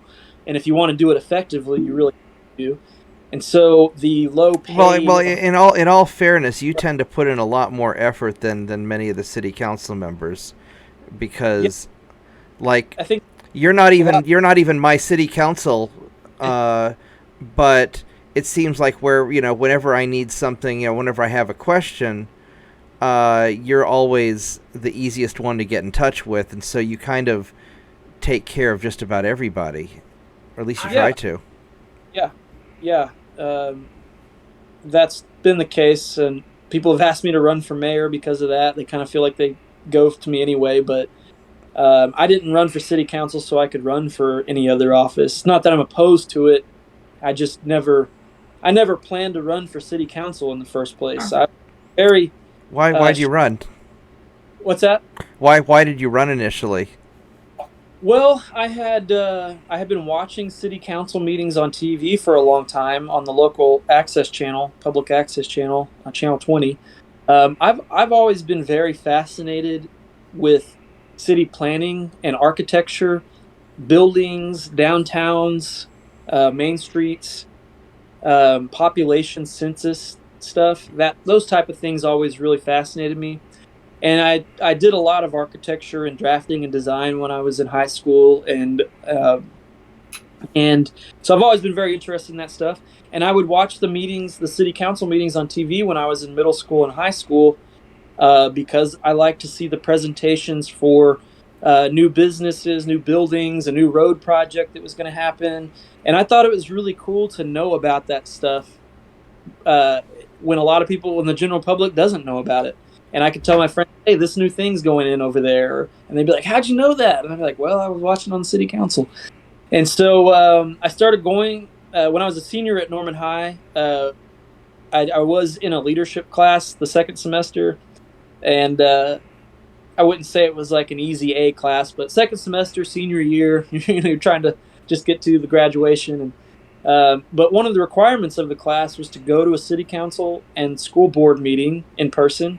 So that's when I first went in person, and I kind of got hooked on it from then, and I started going all the time. I would sit in the front row, and sometimes I would get up and speak, and sometimes not, if I felt like there was something important that I needed to say something about. And then in 2009, I worked on 2008, I voted for the first time. I had been a registered voter for 6 years and had never voted once. My dad's not political, so I didn't grow up in a political family. So I didn't really know anything about Republicans or Democrats or liberal or conservative, or what any of that meant or how I felt about any of it. So I ended up, though, voting in 2008 in the presidential election for the first time. I got my dad. He went and voted with me. He hadn't voted since, I think, 92. And so we went and voted together. And ever since then, I've voted in every election that comes up. Road bonds, school board, city council, mayor, whatever it is, I'm there. And in 2009, I helped then Mayor Cindy Rosenthal, 2010 actually, helped her run for re-election.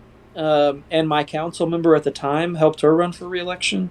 Really just delivering signs on my bike and stuff like that, and knocking on a few doors and posting on social media, which I was pretty well known on Facebook back then at the time in the earlier days. So did a little bit of that, and got asked to serve on the 2010 Census Committee.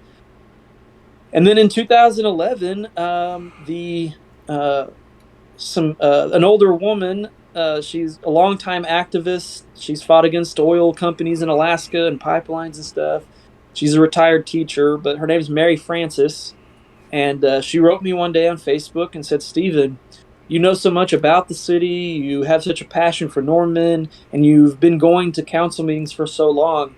Uh, I think you should consider running for city council next year because I don't think council member Doug Cubberley is going to run for re-election. So you should think about it, and I will support you, and I know a lot of other people will too. So I responded, and I was kind of like, well, I don't know. I've been a shy, kind of introverted person my whole life, being an only child and all that. And so the idea of knocking on doors of strangers and asking them to vote for me and asking people for money for my campaign, I didn't even like asking my dad for gas money in high school. So let alone asking people to give me money for a political campaign, I just didn't know that was something I could do. And so a few months went by, and Councilmember Cubberley ended up declaring that he was not going to run for re-election. So I kind of thought about it for a week or two, and then decided I would give it a shot. So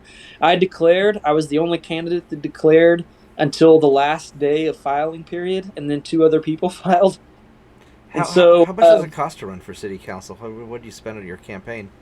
It costs $50 to file, or 50 signatures of registered voters. So I spent $100. I had no money. I was too shy to ask people for money. I didn't really know what I was doing. I didn't know how to campaign for this organizationally. I didn't know what to ask people to help me with. And so, because I was really well known on social media, I used that very well and extensively. But I spent $100 that I loaned myself. And on election day, I actually got into a tie. One candidate got more votes, and then me and this other candidate tied with 89 votes each. And so both the other candidates had lots more money than I did, thousands of dollars. And they were older and much more well known. But I got into a tie, and then to break the tie, we had to meet at the election board a week later, and they had to draw one of our names out of a basket, and they drew my name out of the basket. So I got to go to a runoff election in May of 2011 against another candidate, and I ended up losing in that runoff by 21 votes. My opponent had $20,000. She was 50 years older than me, was very well known. In the runoff period, I raised about $500. I had a guy on Facebook who I'd never met before, but he followed my posts and stuff, and he sent me a $500 check. So I think I spent $900 total when it was all said and done. But this one guy sent me a $500 check because he didn't really, I guess, like my opponent very much. And he never met me, but he had liked the stuff I talked about on Facebook, so he gave me enough money that allowed me to buy some signs and stuff like that. So I lost in the runoff by 21 votes, and then decided, well, with very little resources and not knowing what I was doing, I was able to almost win. So maybe if I get more organized and get some help, in 2 years I could run again and have a chance. So that's what I did. I spent the next 2 years continuing to go to council meetings, continue to be involved, and in 2013, I ran against that incumbent who had beat me the 2 years prior, and I beat her by 28 votes. And so I raised a couple $1,000s that time. I raised a little bit more money. I had a good friend help me out that was a data analyst for Chesapeake Energy, and he was a GIS mapping analyst. So he was very good at maps. He was very good at putting together campaign walking lists and things like that. And he estimated the number of votes we would need to win almost exactly. And so it was very impressive. I won 220 votes to 192 in a city of 130,000. So very low voter turnout in local elections, which is a whole nother issue we could get into. But that's why I ran. I never planned to, never thought about it in my life. But I did know a lot about the city of Norman. I care a lot about Norman, and I was very active at the time. And people came to me and encouraged me and asked me to do it, and that's how I got here. Got elected in 2013, reelected in 2015, reelected in 2017, 2019, and then again last February in 2021. So yeah, so now I'm in my 5th term and 9th year. Well, and you know what I've always found interesting, not that I'm trying to, toot your horn or anything, but you're one of the only city council members that I'm never quite sure where you stand politically on something. I mean, as a general rule, you'll vote in favor of the little guy. It's like at last week's council where they were talking about that development where they wanted to rezone something and the neighborhood all just didn't want it to happen. Yeah. As soon as it was the neighbors all like, we don't want this to happen, like, yeah, he's voting against that. But I could never, in all the time that I've known you, I could never really pin, is this guy a Democrat? Is he a Republican? Is he liberal? Is he conservative? Is he a hippie? Well, he bathes, so maybe he isn't. But, so I'm never quite sure, I'm never quite sure where you're going to be at on an issue. And so it's always very interesting to talk. And one of the things I'd like to do sometime is sit down with kind of a one-on-one and actually get into politics, and talk more about politics. Just because I'd be curious where you stand on a number of issues, but that would probably be a 10-hour conversation. One of the other things we could do, depending on your time, is we have kind of a raunchier after party that we record that only goes up on Rumble, because then we can talk about whatever we want to without having to worry about getting banned from the internet. So if there's anything in particular that you want to discuss that might not be YouTube friendly, would you want to hang out for the after party? I don't know quite what your time is. Originally, you had to leave early, but I might not be able to do the after party this time, but it does sound like fun. I would like to participate in it. Okay. Well, so we're sort of still working the bugs out of this format. I want to do something just real, just kind of chill and casual. Poor Bubba's been having technical difficulties all night, so we'll have to figure that out. I've got to kind of rewire the house and figure all that out. I know. I own the computer store, and it's like the auto mechanic. The last thing I want to do at the end of the day is even see a damn computer or rewire my home network. So, well, for the record, I would let everybody know that is curious. I am an independent politically. I've been a Democrat and a Republican, and City Council is officially a nonpartisan position, and most of the issues we deal with are very nonpartisan in nature.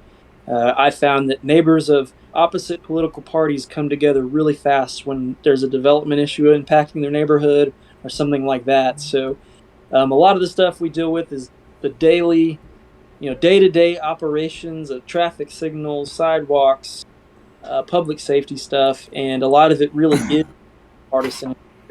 And so I felt that being an independent more accurately reflects. Yeah. Oh, and Well, good for you.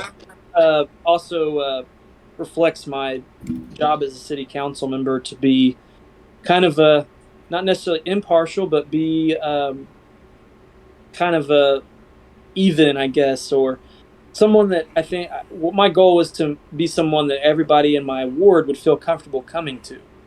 Okay. I'm definitely more personally progressive or liberal about a lot of things, but I didn't want people in my ward, which one of my biggest financial contributor to my campaign, my re-election campaign last time, is a resident in my ward that is very conservative. He's a very big Trump supporter. I'm not so much, but he is. He's very wealthy. He made a lot of money in oil and gas. He develops land now. And he didn't vote for me when I first got elected, but he had when I did get elected, he and his neighbors had a real serious issue going on in their neighborhood that they needed help with. They came to me. I spent a lot of time working on it and was able to get some policy changes made to address it. And he told me, I'll support you, anytime you run from now on. I appreciate you not blowing me off because, I believe this or that, or because I didn't vote for you. And so I didn't want people in my ward to ever look up my voter registration and say, oh, well, he's a Democrat or Republican, so he's not going to listen to whatever issue I have. And so I feel like independent reflects my personal beliefs the best. I'm not real big into the two parties, and I don't feel like either one of them fully represents what I believe in. And when it comes to city council issues, I believe in being, independently evaluating every issue in front of me on its face. And I don't try to link it to other issues that I voted on or how this thing went. I try to give every item a fair hearing, and I do tend to side with the people being affected by issues more often, which sometimes can be spun as anti-business or anti-development. But I've voted for hundreds of developments and businesses since I've been on council, but I don't vote for them all the time, especially if neighbors organize and come together and lay out a case for why this is going to be harmful to them. I'm definitely more likely to side with the people that elected me than somebody wanting to build a building somewhere. Yeah. Well, speaking. You go first, Bubba. Then I have a question for him. Thank you. I was in the oil field when the fracking thing first started. I drove for Sandbox Logistics. Then I went to West Texas for a little bit. Then I came back and worked for Bison Oilfield Services in El Reno. My question to you is, how do you feel about people working in those industries? And also your opinion on how the media has inflated what actually happened when it comes to the earthquakes that we experienced in the state of Oklahoma. Well, I guess my feelings about people that work in the industry is, our whole country, our whole world really relies on those energy sources. I definitely believe in trying to pursue more sustainable resources to power all of our stuff that can be renewed and things like that. But that's not where we're at now, and that's not where we've been for a long time. And so, having people that are willing to go out into the field like that, into a pretty dangerous situation, and a lot of times, and be away from their families, working out elements to provide our energy resources. I've definitely always thought highly of those folks. Okay. I've not ever appreciated the fact that our state kind of bows down to one particular industry, or has special regulations or special treatment, even maybe for a particular industry over other, or putting all their eggs in one basket. But no, I love all of our workers in the field, because what would we do if we didn't have them? See, that's the one thing that I've noticed. If I can actually expand on a number of years between, call it 2014 to 2018, just off the top of my head, if my figures are wrong, I do apologize. I am not trying to put you on the spot at all here whatsoever. Yes. But if I remember right, there was one time our governor was trying to actually dip into our emergency reserves temporarily to keep the state going, and again, it was because it was, to me, it seemed like it was a stopgap measure, just to let the oil fields and the oil industry fill that back up. Again, I was there for 2.5 years. I've got 3 injuries to prove it. My question to you is, other than tourism, because over the past 2 decades, that's what's been being pushed here in Oklahoma. What other industry should we look at to try to actually give us a sustainable, taxable income? Let's face some facts here. Yeah. We had to pay taxes in order to Oh, he's locking up again. Infrastructure. Can I jump in public as an economist?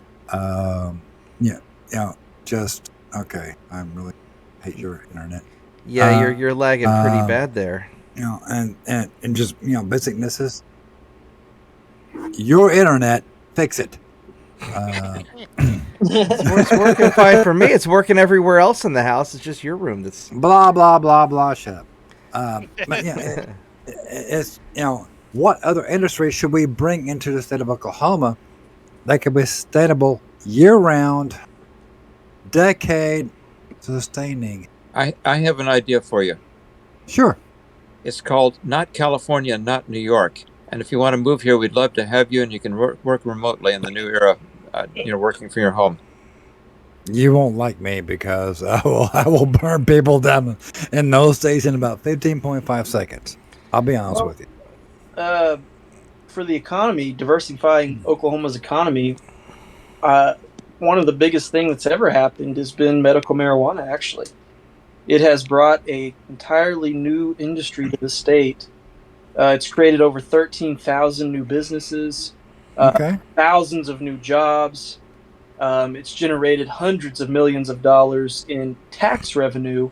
It's generated a couple $2 billion in total sales since the program launched in 2018. And so I've actually never seen any other single voter initiative that's created this many jobs, this many businesses. What were previously empty storefronts now have, in many cases, marijuana businesses in them. So much that people say, "Man, there's so many dispensaries. There's so many." And I usually say, "Well, what was there before that dispensary?" And they're like, "Well, nothing." If I may direct you to what I have popped up right now, is Oklahoma leads the nation in number of and I get that, and I'll be honest with you. At one time, I took a 10 milligram gummy on my way to bed. I'm gonna be honest here, 100%. But like Bill Clinton, you did not inhale. Yeah, that's true. I ate, not inhaled, so I'll give you that one. But it was pointed out to me I wasn't as sharp when I was doing it. 100% subjective. I get that. Other people can probably do better.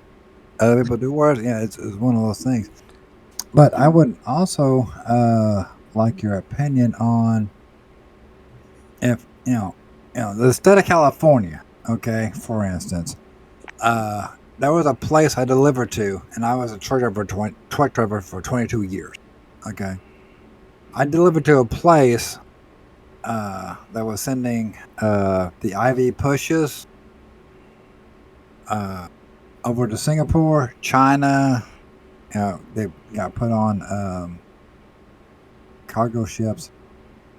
And if Oklahoma leads the nation in number of cannabis dispensaries versus California, just land mass alone, that might say something. And I would really like your opinion on that. Well, is it raw number of dispensaries, or is it number of dispensaries? Well, here's the thing about California. I did not point out in this yet. Is state of California 18 if you have a medical marijuana card, 21 you don't have to have one.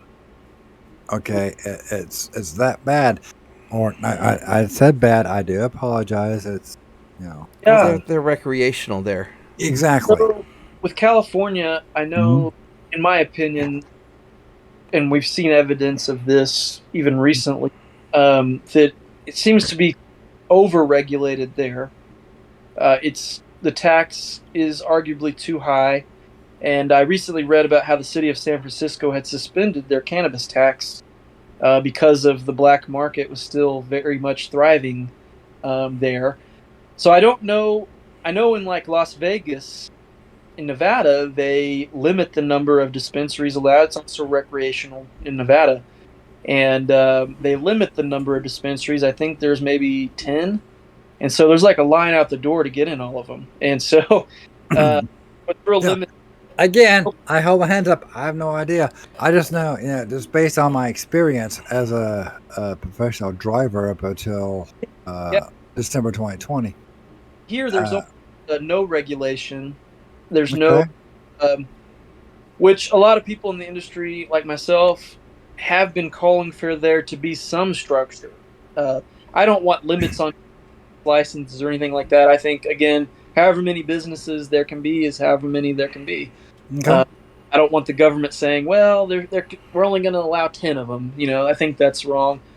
Because then I wonder who gets to decide what 10 and who gets those permits. So I heard the mayor of Las Vegas, her son is one of the 10 people that have a dispensary in Las Vegas. So I'm sure that's just a shocking coincidence. Yeah.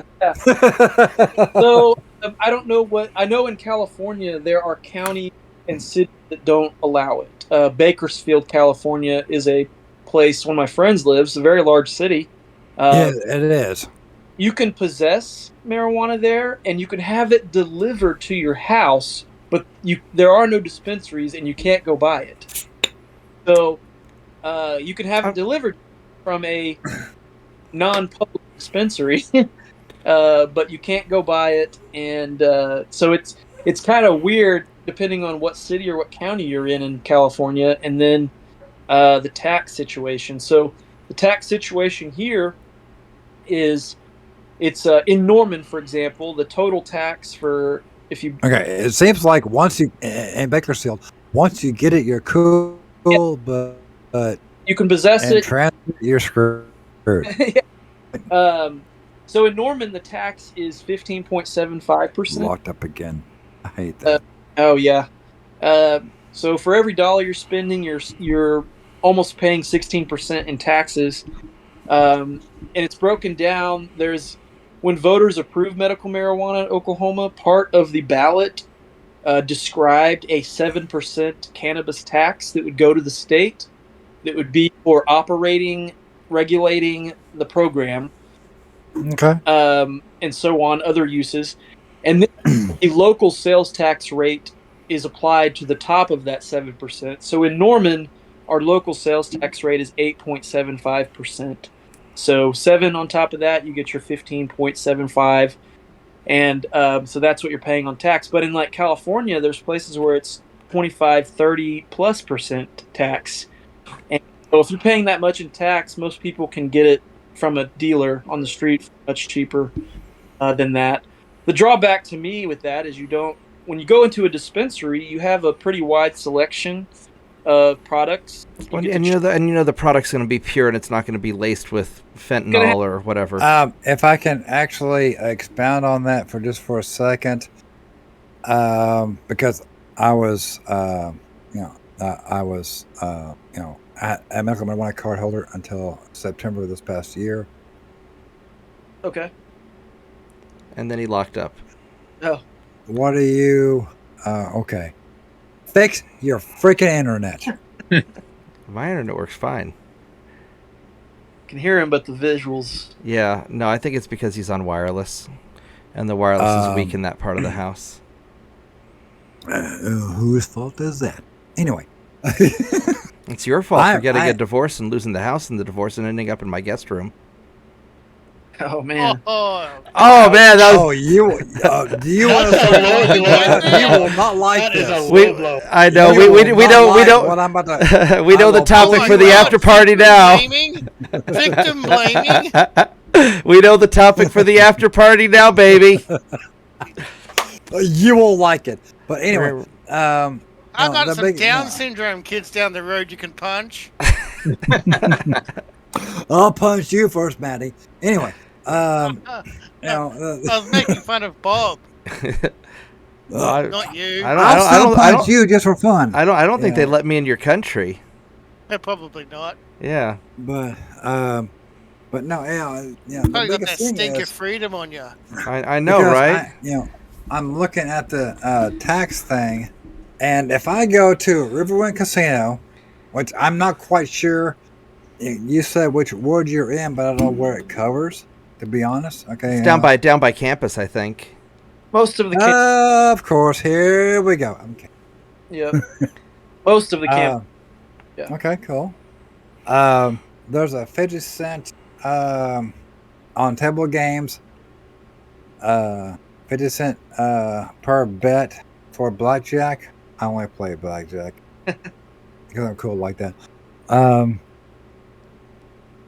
But if I remember the article in 2015, if I'm wrong, I do apologize. It ended up being an additional $65 a year per. Am I? You're breaking up there again. Yeah. Okay. Fix your internet. I've got a more serious question for you. Actually, Sure. I've got 3 serious questions. The first serious question is, I heard a rumor where dispensaries have to keep their income in cash, because if they put it in the bank, the federal government will seize the money. I will confirm that because drug trafficking, technically in federal law, is illegal. Right, but you're more than a dispensary. You also sell, you sell pipes, but you also sell just a bunch of, there's carpets and rugs, and I saw some vegan pizzas in there, and you guys have a lot of hippie stuff going on, a lot of like new age stuff. You've got, and a lot of stuff that I had to wouldn't be. explain this to a computer owner. Well, computer shop owner. So anyway, so what I'm program. So anyway, so what I'm curious about is that, do you have to differentiate the cannabis sales from everything else? We do. We have our store divided into 2 separate legal business entities. CBD and THC. Am I correct? One part of the store is officially Friendly Market Gift Shop LLC. Right. That would be the original part of the store. That would be the glass pipes, CBD, T-shirts, whatever, anything that's not federally illegal. And then the other part of the store is Friendly Market Dispensary LLC, and that's why you have 2 registers. That's right. We have 2 registers, and we do have bank accounts. Valiance Bank here in Norman. Actually, one of their representatives approached me 2 years ago at the Norman Chamber of Commerce yearly banquet and introduced herself and said, "I represent Valiance Bank here in Norman. We know that we know who you are, and you work in the cannabis industry, and we just want to let you know we have banking services that are available to you if you all are interested." And we had yes. Basically, we have 2 stores, and we had been storing tens of thousands of dollars in cash in 2 separate safes in our owner's closet at his office, business office. So his business office happens to be in a bank building on the 2nd floor. Show off. It was kind of secure, I guess. But that was very uncomfortable to have 2 safes with 30 grand in them each in cash at any given whatever. And so, but we've been banking with Valiance Bank here in Norman for the last 2 years. They've been great. Everything on their end, everything we understand is fine. We have to pay a significantly higher fee for banking than a typical business would, though, because of the federal issue. So okay, we're able to write checks. We're able to do stuff like that. We're able to. Well, in our store, we're not able to take credit cards because of the federal law. None of the payment processors will work with us. Even on the gift side of things. Correct. We used to be able to take credit cards for non-cannabis items, and then one day our payment processor, the company, eliminated our service without even telling us. And when we asked about it, they said, "Oh yeah, we looked at your point of sale system and noticed that you also sell marijuana in your store." And we said, yes, it's a completely separate entity, though, and we don't process payments. How do they look at your point of sale system? Do They were, our point of sale system was called Lightspeed, and they were integrated with them. I don't know the Oh, okay. details about it, but they were able to see it. And after 2.5 years, one day it just wasn't working, and we couldn't figure out why. And when we called, they said, "Oh yeah, we eliminated your service because you sell cannabis." We our credit. And they said it doesn't matter, and Kratom. They said it doesn't matter. The fact that it's in the same space is all that matters, and we've eliminated your service. There's no appeal. So yeah, our credit card processor used to want us to. They wanted us to connect through the internet to process credit card payments over the internet, but they wanted us to punch a hole in our firewall so they could look in and monitor us, and so we rejected that because I don't really want anybody. I'm not going to go make my network less secure just so they can verify that my network's secure and monitor what we're doing. Right. So we don't use them anymore. And you don't have to worry about the feds trying to take the money from the other side of the business. Is there ever any problem with that? None that we've experienced or been aware of. Okay. But I will be in Washington, D.C. in March to talk with a group of Norman delegates to talk about Norman issues. But one of them, the main one I'll be talking to, are elected members of Congress from Oklahoma while I'm there, is about Federal Banking Act and medical marijuana. Okay. All of our members of Congress are opposed to changing any policy at the federal level, even though the people of Oklahoma have voted for this, and even though it's generated hundreds of millions of dollars in tax revenue, a couple $1 billion in total sales, generated thousands of jobs, all that stuff. Our members of Congress have been so far very unreceptive to make changes, allow us to take credit cards, allow us to bank without paying exorbitant fees. So it's been very unbusiness friendly, actually, from our federal delegate. No, I can see that. And my, I do have a few issues with marijuana, mostly because I'm more issues than Time Magazine. Well, no, I mean, no, I'm obviously I'm allergic to it, so I don't really like people smoking around me. I got a pretty nasty. I still have kind of a nasty headache from when I visited you in your shop yesterday. That's kind of why I was an asshole at work today. But kind of. Well, that and because the neighbors flooded my store twice, and you almost blew out the wall between my office and your office. So don't start with me. Oh, that's because all of my college architecture discs all fell over onto the floor, and this is all in jest. Yeah. I'm trying to get a smile on him. Well, I'll smile when I don't have such a bad headache. But anyway, no, the biggest problem I have with we'll fix that in the after party.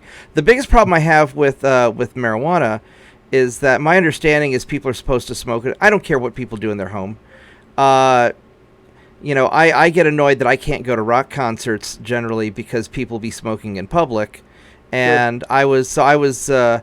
My buddy Christoph was doing a concert in downtown Norman. I was helping him carry his equipment, and this guy blew his joint right in my face, and my throat seized up, and I vomited all over Christoph's equipment, and I almost passed out. Fortunately, I was able to kind of continue breathing, and then I haven't helped Christoph carry his equipment since.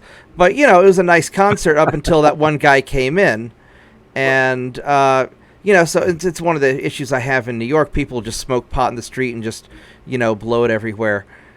I think there's a certain etiquette that from a conservative perspective, I would say that, probably 99% of the, people who do marijuana are perfectly fine, but you do have sort of an asshole crowd, and that's going to turn off more conservative people, because conservatives tend to be more into the whole, like, respect and stuff. Sure. How do you fix that culture? Is there anything you can do, or is that just part of human nature that you're going to have some dicks every now and then? You answered your own question, in my opinion. So yeah, I don't. policy-wise, there's much that can be done about that, about how people behave sometimes. You know, common sense isn't very common, as one of the statements I hear a lot. Yeah. You know, being respectful to others, consume your stuff without bothering other people. You know, in my experience in the industry, you know, smoking it is maybe the fastest, most effective way to get THC into your system. But the vast majority of patients that we see at Friendly Market are over the ages of 50 and 60. We've had the oldest person, I think, was a 94-year-old woman. Her 70-year-old son rolled her in a wheelchair, get her card. But most of the people that come in are older, are retired, and don't want to smoke it really. So a lot of the people we see are consuming edibles. Right. And because a lot of the critics of the program when it was passed was, oh, it's just going to be a bunch of kids trying to get high. Well, we have a problem with you know, so when one of the nicest things about COVID was when the schools all went virtual, the high school kids stopped smoking pot behind my shop. And Yeah. which I didn't care that they were smoking pot. I cared that the pot smoke was blowing into my shop, and I couldn't go to my own place of business. And I talked to the kids. I was like, "Hey, man, I don't care what you do. If you want to go and, you know, be a stoner, that's fine. Why don't you go behind that, you know, down the street behind the Habitat for Humanity building where nobody's there, the building's half empty, and nobody's going to bother you." And so there's a side effect of this. I got the brunt of this because I managed the store, so I had to go deal with the kids, and he said, you know, deal with it. And I, Yeah. Okay. Well, and we called the school resource officer on them every day because multiple times. Yeah. Yes, he's right. And what occurred to me is so what the kids would do is they would go. I guess they made a deal with this person who owns a house behind my store. So they would stand on their property to smoke. And it occurred to me, isn't it illegal for a 17-year-old to smoke pot in public anyway? It's illegal for anyone under the age of 21 to smoke. Period. So, Cigarettes, whatever. okay, so if you have a medical card, which if you're under 18, you can get one with Right. consent and whatever. And if you're 18, you can get a card on your own. So consumption of marijuana in public is still illegal. It's not allowed in city parks. It's not technically allowed on the sidewalk or any public place. It's the really private property. Now, if you're smoking a joint and walking down Main Street or walking down Campus Corner, the Norman police are extremely unlikely to harass you unless you are causing a scene and bothering other people. Yeah. But it is technically illegal to consume in public still for anybody. Well, and if you're minding your own business, I don't have an issue about that. Exactly. You know, my only issue was when I said, "Hey, you're making me sick. Could you go, you know, further away? At least when the wind's blowing this way." You know, and they were leaving trash and, you know, and littering up the place and you know, just being, you know. Well, just a few ruin it for all. Exactly. So I think if I don't know how to fix that. I don't know how to fix that culture, and there's probably nothing you can do to fix the culture. The next question I have was, you know, you're into, you know, you do a lot regarding urban development and architecture and stuff like that. So I want to ask you, are you familiar with the that roundabout on Main Street towards the east side of town as you're passing Griffin? They have a statue there. Yes. And so I was going to ask your opinion. What do you think about that statue and what makes it so ugly? Well, it's supposed to be the prairie grass. Is that what it is? Yeah, it's supposed to reflect the native grass of the area. And roundabouts generally offer that kind of opportunity to put something in the middle of them, that, you know, a piece of art or whatever it may be. I don't recall the exact origin of that one as far as who designed it. I think it was local. But yeah, it's supposed to be a large prairie grass sculpture. Okay. Now, did that roundabout really cost $6 million when they were building it? One of the contractors said that it cost $6 million to build the roundabout. It could have. I know there was a pretty significant stormwater component to that, a drainage box culvert that's underneath it. Okay. Creek. And it's a lot of concrete, so I don't know. It was built in 2006, before I was on council, so I don't recall exactly how much it cost, but I wouldn't be surprised if it was around that amount. It costs about, I mean, road construction is expensive. It costs almost $10 million per mile to widen a 2-lane road to 4 lanes with curb, gutter, and sidewalks. I mean, some of the stuff they did on Lindsay to deal with Lindsay would have been. That was a $30 million plus project. $5 million. I like almost all of it. I thought they did a really good job with most of Lindsay. The only real objection I have was when they put the divider, they made it very difficult to turn left into going into Donut King. And when I was needing donuts at 3 a.m. one night because a very hot girl asked me to get her donuts, I didn't see that the divider there because the weather was also bad because Right. and fortunately I drive a 4-wheel drive vehicle, so it wasn't that big of a deal.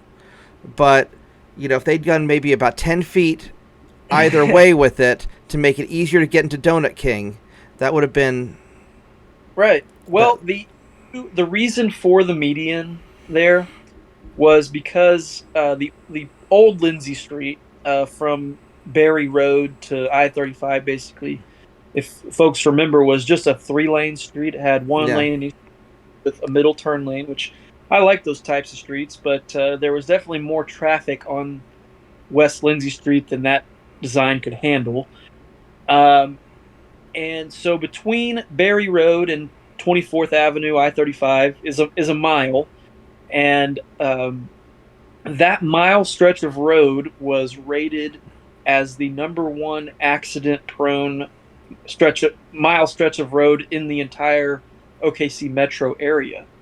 There were more. Does that have anything to do with game day and drunk drivers, or is that not counting game day? It was not. It didn't have anything to do with game day and not drunk drivers that I know specifically. But the issue was that there were more than double the normal amount of access points that you would see on a mile-long, like, main arterial. Because of all the small businesses.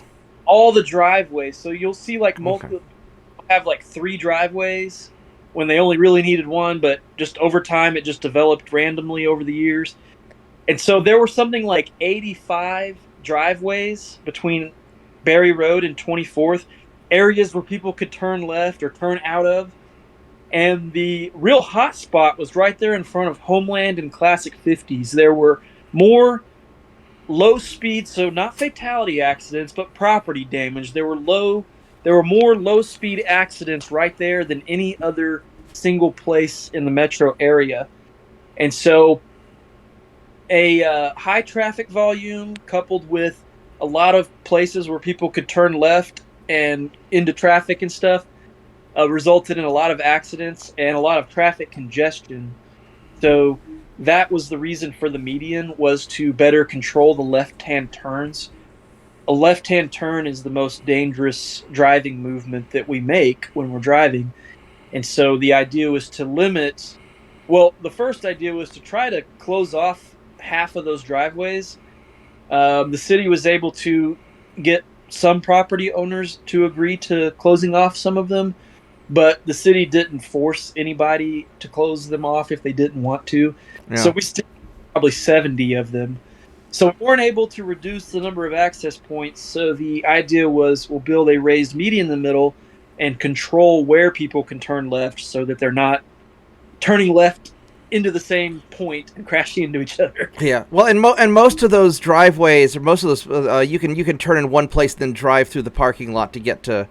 The only problem is Donut King specifically in the middle of the night. It's just a little inconvenient. But a little bit further down and make that U-turn. Yeah, I keep forgetting that in Oklahoma U-turns are legal. In New York you'd get in a lot of trouble for that. Well, on Lindsay Street, we built in U-turn Yeah. lanes on the side, so there's enough room for people to make that turn. So Yeah, that's what I do now. But the first time, I just right over the right. right over the thing that I didn't see, and then I was like, oh, I guess the Lindsay project must be finished. Yeah. Well, that was the reasoning behind it, though, was to try to reduce the accidents and on Lindsay Street right there. So that's. And the project was built by ODOT, and it went way over budget. They had a major mess up that cost $10 million to fix, and the city had to pay for it, by the way. Oh, lovely. When federal funds are involved, so the city, there's usually a city share, and then for qualifying projects, we'll get sometimes an 80% federal funding. And when that happens, ODOT, the Oklahoma Department of Transportation, they get to administer the project, and they're the ones in control of it. And so that was the case on Lindsay. It was a $30+ million project. It was mostly, so I would say 80% federally funded. So ODOT got to be in charge of it. And there was a major problem, oversight, you could say. Oh, hey, Richard's here. There we go. Hey, Richard. Good So to see you. so here's what we're gonna do. I'm gonna ask Stephen one final question, and then Richard, is your mic working? We can have a music interlude. Okay. All right. Sorry I'm running so late, but the kids were late getting to the class because there was a mix-up on the time. No, that's okay. Stephen, this is Richard Danley. He's our musical director, and he used to perform with my mom all over the world. And then Richard Stephen is he's on the city council. Uh-oh. And then and I'm going to ask him one final question. I'll let you play something. Stephen, do you find it difficult to sport a hipster man bun while also wearing a lumberjack-style plaid shirt? So I've had long hair for way before the hipster groups took over the man bun thing. I've had long hair for a long time. My mother hair, and it's always grown very well. And the problem, though, is I've never liked having it in my face. I don't like the hairs like hitting me in the nose and all that stuff. So I started wearing it up, I don't know, 13, 14 years ago. And then it became a whole a whole thing with the hipster crowd. Yeah. I like having my hair long as part of my heritage from my mother's side, and it looks better on me than short hair, I guess. But no, I think I'm the only male elected official in the whole state that has long hair. I've not met anybody else that's an elected official in this state that has long hair. But no, it's been good. It's been different. It's helped me a bit, I guess you could say. And then the plaid shirt, this is the shirt I wear on OU game days usually, but I wear it on Fridays, which is usually our busiest day at Friendly Market. So It's got pockets up, so I can put my pen and my wallet and stuff. So, yeah, I kind of get the look. And the glasses I wear because the inspiration for these was Buddy Holly, one of my favorite musicians of all time. So I always was kind of thought the black rim glasses were really cool. So but I can see Dad smiling. He was a Buddy Holly fan. He is, but you haven't completely fixed the look that you gotta lose a tooth. I like Buddy Holly's sister. Well, mistletoe and holly. There you go. So one quick tidbit. I actually used to have, back in college, I had long hair. At one point I had it down almost to my waist. And he scared me one night. And so I finally cut it when my mom died. I cut it because Mom always hated my long hair. So I finally cut it after she died. I've got two stories about this. If Bob will let me actually found on those. Okay. Well, go for it. Okay. One. Up until this first story, his mom thought I was a complete asshole. Well, she pulled a gun on you once. See? But I'm still alive. Granted, he was really, really drunk. But the first story on this is it wasn't so much his mom's interaction, it was a face on Bob's face. I was in the middle of the computer store at the time, and I wasn't even working there. I was just, helping him out. And he came through there 3 times with the same look on his face, and it was freaking epic. Is that when Mom found the drunk strippers passed out in my bathroom? No, it was when she was handing you 4 or 5 different types of hair. Oh yeah, product. Yeah, that one. Yeah, she's like, if you're gonna have long hair, you're gonna do it right. Exactly. And the look on his face was completely epic. I mean, he was like, it's like, oh God, save me from this. Yeah, exactly. The second story is after the party where, his mom pulled a gun on me, and she, at this point, she had no idea that I was just the idiot friend that he had. But I was aggressive. Tequila was involved. Don't judge me. He had a lot of tequila. I subscribed to the song Joe Nichols, "Tequila makes her clothes fall off," and that was bad. And she actually looked at me and said, "I do apologize." I said, "Okay, what did I do? Hold on." This was later on, right? Yeah, it was later on. Okay. I'm like, hold on, wait a minute. I am probably at fault too, so let's discuss this. I have no problem with this whatsoever. I'm, always, Bob tells me that I admit to my faults quicker than I should. I was like, what's going on? And it's like, okay, well, this particular incident happened and I want more clarification. I said, sure, no problem. Let's, sit down and discuss it. And, I thought you were an asshole. And I said, and I misjudged you. And I said, ma'am, number one, you're right. I'm an asshole. But I also always respect my elders. I just didn't realize you were my elder because, sorry, you look pretty good. Yeah, well, there came a certain point where Mom started introducing herself as my older sister because that's the time frame. So. Because in the music industry, or at least in opera, and in acting and things like that, once you're above a certain age, the jobs start drying up. And, people didn't, Mom didn't look her age, and she didn't want to not get work because she had a, son in his early to mid 20s. So she started lying about her. I don't think I even knew how old Mom was until after she died, because it was in the obituary. I am not going to judge. I'm not going to get involved in that. When Mommy and Daddy fight, I stay out of it. I think we need a musical interlude. Yeah, so let's have a musical Richard, interlude. Hit it, Richard. I got one thing to say first. Okay, let's let the Australian, because he doesn't have any rights right now, so let's let him do it. I was wondering if you should send the DA and the police chief a thank you letter for helping decriminalize weed. Well, because if it wasn't for their shenanigans, it would never have happened. Yeah, the law of unintended consequences. No, I have.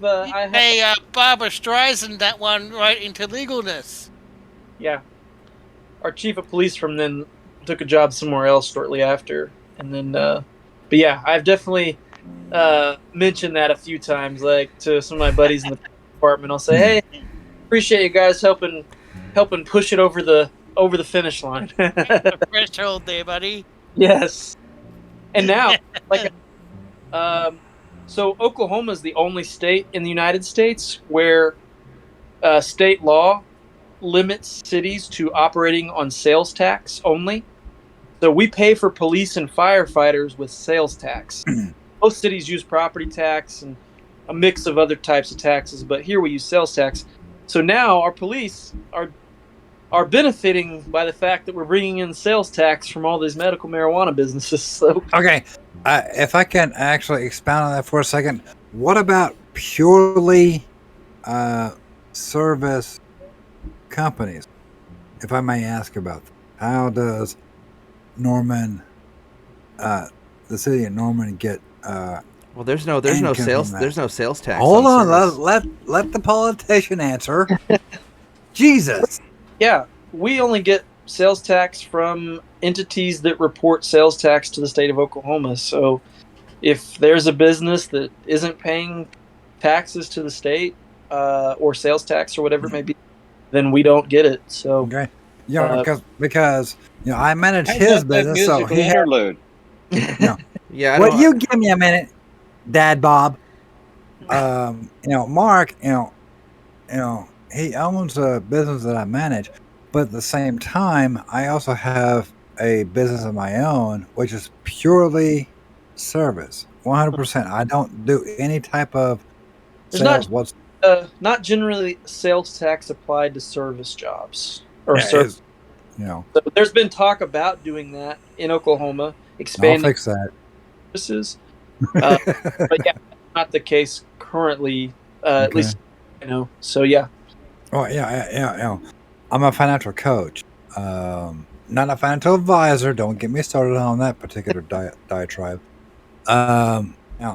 I teach people how to maximize their income to where they can retire multimillionaire. That's and I picked up 2 clients today. So that's what I want to do. Martin, That's what I want to do. come talk to me. We have 916 to talk to each other. 916 West Main Street. You know where it's at. he knows Yeah. he knows where we're at. All right. Well, yeah, basically, Bubba, you don't have to worry about paying sales taxes. It's all service. All right, Richard, let's go Yeah, let's Richard, hit it. let's go have some music. What do you want? I don't know, something to Okay. kind of wrap things up with. Yeah, do it. I don't do rap songs. And I do request everybody who is wrap up with listening. Well, we're gonna do use the microphone to after give party in a Richard bit. his That's good. complete, I have uninterrupted. classes in the morning anyway, so it'll be good. I hate your internet, Mark. Well, you say seems to There's hate a you. way, they say, to prove I'll be true to you. So how can I deny the dreams of the love we knew? How about it?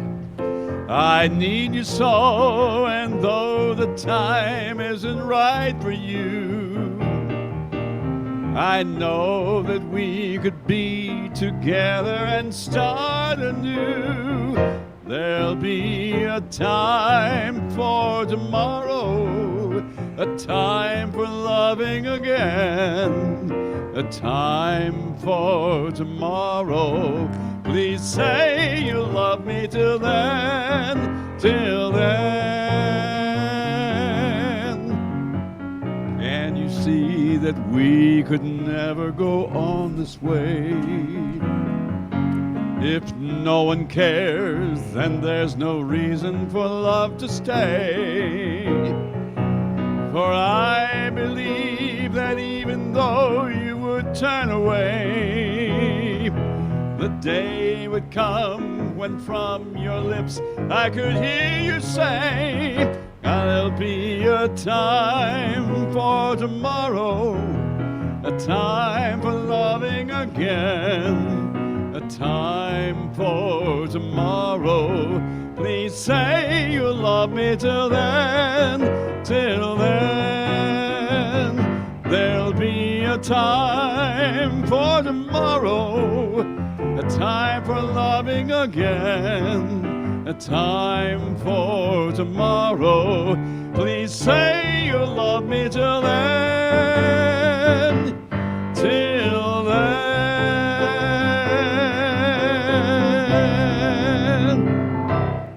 Woohoo! Anyway, nice. So Thank you, Richard. I couldn't hear the applause. Where was the applause? That's all. Yeah. So yeah, usually we just usually Richard's here from the beginning. Really, at least that's the idea, and then we'll just we just kind of hang out. Everybody does kind of a little bit of something here and something there.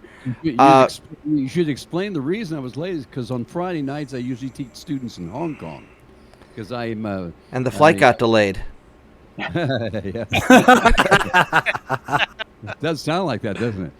No, I do a lot of what I do these days with the pandemic and all that is I teach online singing lessons. Okay, and a Richard. lot of my students are Chinese kids, and I have one in Shanghai and I have 3 girls in Hong Kong who take their lessons on their Saturday morning, my Friday night here. Right. That's right. Richard, if I can get an opinion from you, Bob, I wish you to say whatever you want to right here, right now. It doesn't matter what it is. Don't care, what your way's leaning. But I want Richard's opinion on your voice quality. Which one, Dad Bob or me Bob?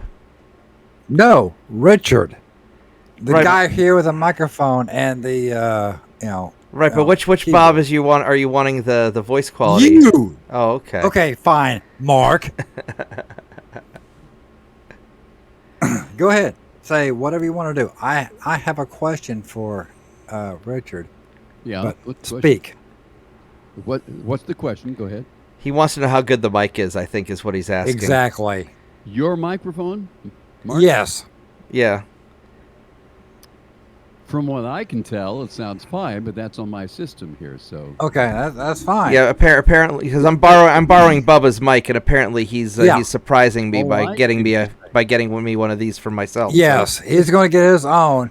What Okay, kind of mic here do you is have? a. What kind of mic do you have? I have whatever I stole out of his room. It seems like Sort of. No, he stole it out of my office technically, but I have my own here at the. I have a. It looks professional. I deal with Shure mics, which is really the standard for a lot of groups. There it is. It's he's waving it, like kind of What hand brand- solo. What brand is it? What brand? Well, hold on, Mr. Impatient. What brand? I'll get you the information here in just 1 second. Here, This is what I'm using right now myself is a Samsung, not Samsung, but Samsung. Like Right. Man. Samsung. yeah. Okay, Mr. Impatient, give me some people's kids. I swear to. Well, crap. No, we're gonna extend this to 21. Well, we can worry about that later. No, now give me 50 more seconds. Shut up. So, I'll Steven, wait. how are you doing for time here? Do we need to wrap? Oh, my girlfriend's called me twice. So. Okay, well we should probably. Okay, here we Shouldn't go. interrupt that. Yeah, so here's what we're gonna do. I think we're gonna wrap it up, and then we'll continue on in the after party because things are starting to get a little rowdy anyway. Stephen, you're always welcome to come hang with us on Friday nights, and at some point I'd love to sit down and just have a series of conversations with you, one-on-one where we can just get into more detail on some of the city council stuff and other things. Richard. One of the big things that I want to accomplish, locally, is I know that most local elections have low voter turnout, and a lot of people, I didn't even realize until just recently that there's a city council election on February 8th. I had no idea because they're not putting these elections in the major election cycle in November when you're doing the state and federal representatives. If I can interject a very direct question, why is that? Yeah. And by the way, Richard, check your direct messages. So state Record. actually That's the limit microphone we're using. the election dates for which elections for municipal officers can be held. And February is actually the only month where we can have Norman mayoral and city council elections and it be the same month every year. So we could do it in November, but we'd only be able to do it every other November. And we have city council elections every year. So we have 8 city council members and 1 mayor. Each of the 8 city council members, we serve 2-year terms. So 4 of the 8 seats are up for election every February. And then every 3 years, there's a mayoral election, which is this year. Okay. So yeah, because of state law, we are limited on the dates when we can have elections for city council members and mayors. And I was somebody that felt very strongly that I wanted our city elections to be a consistent and reliable date.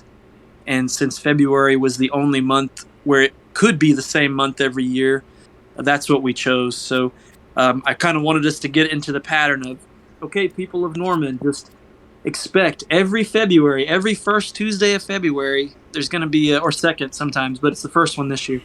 Every first Tuesday of February, there's going to be a city election of some kind. It's either going to be your city council member, or it might be mayor, depending on what ward you live in. So that's why it's not, doesn't coincide with other national.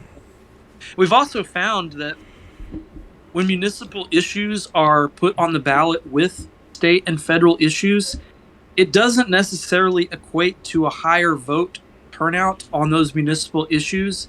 It can actually sometimes be lower because when there are so many other items on the ballot, when you got judges and state questions and governor and president and Congress, state representative, county, sheriff, people kind of drown out things like city council or a road bond or things like that. So more people will go vote that day, but we've seen through vote totals on a ballot that not everybody votes on every item that's on their ballot. People that's interesting.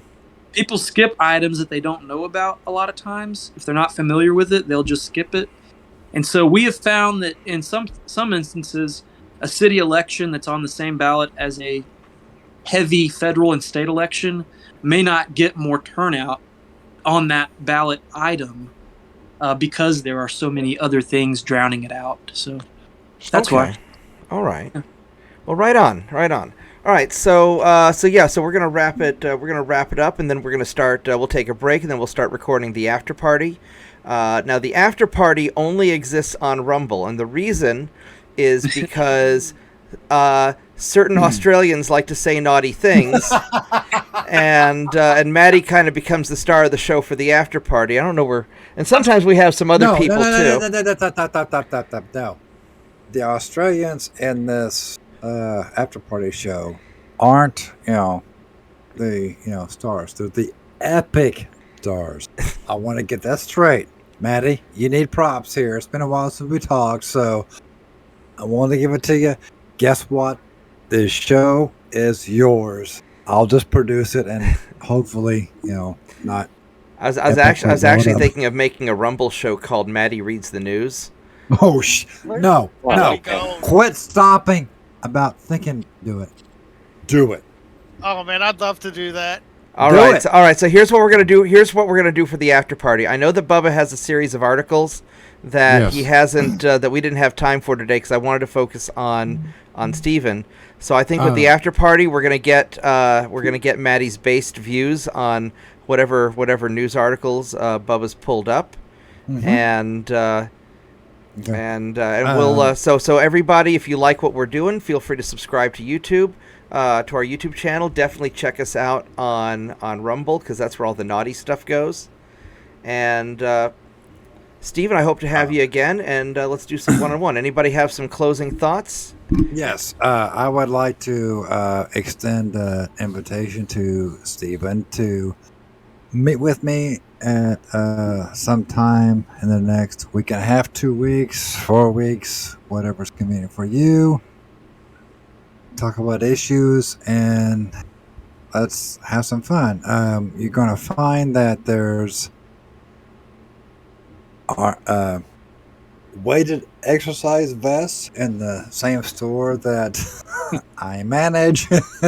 During COVID, I have a defense contractor business also. We do fortifications and stuff, and when we were not certain about what was going to be considered essential or not essential, we started selling our weighted exercise vests, shall we say, out of the store at the time, which would make us immune from any lockdowns because we'd already taken protective measures. All right, so Dad, any final thoughts, Maddie? I like Richard's bright red shirt. I thought that probably This carried is very very well true. China. I mean, okay, no, actually, Richard, that Richard, you're not flossing it enough. Let's get the arms out. 100%. There we go. It's The not arms, not the pocket. There we go. Oh, wow. There we go. It's not nearly as red as it looks on the screen because I think it's the video filter because this is really maroon. It looks red on the camera here, and I see. Are you abandoned on an island? This is actually. You said marooned. Yeah, I'm marooned. I'm seeing a lot of red flags here. No, they're maroon flags. I mean, most guys only identify primary colors. I mean, Oh, here we go. Early Star Trek. oh yeah, no, we have to. Yeah, we should save the. This is not red at all because I identify this as black. Going for the classic theater Let's look. go for the after show. This Yeah. is not red. I identify it as yellow. Did I say black? I'm sorry, yellow. This is Okay. actually yellow. Now you have us confused. I identify this as green. Oh, now it's three colors. No. All I'm saying is I'd totally beam down with you. Okay. Just to let everybody know, yes, I have produced this, and yes, I'm getting ready for the after show. one of the ways that we know when it's time to wrap up the YouTube portion and go to the Rumble portion is when Bubba and Maddie are sufficiently drunk for the rest of us. That Maddie, are you ready? Man, after yesterday, I don't know if I can drink. Don't give me any excuses.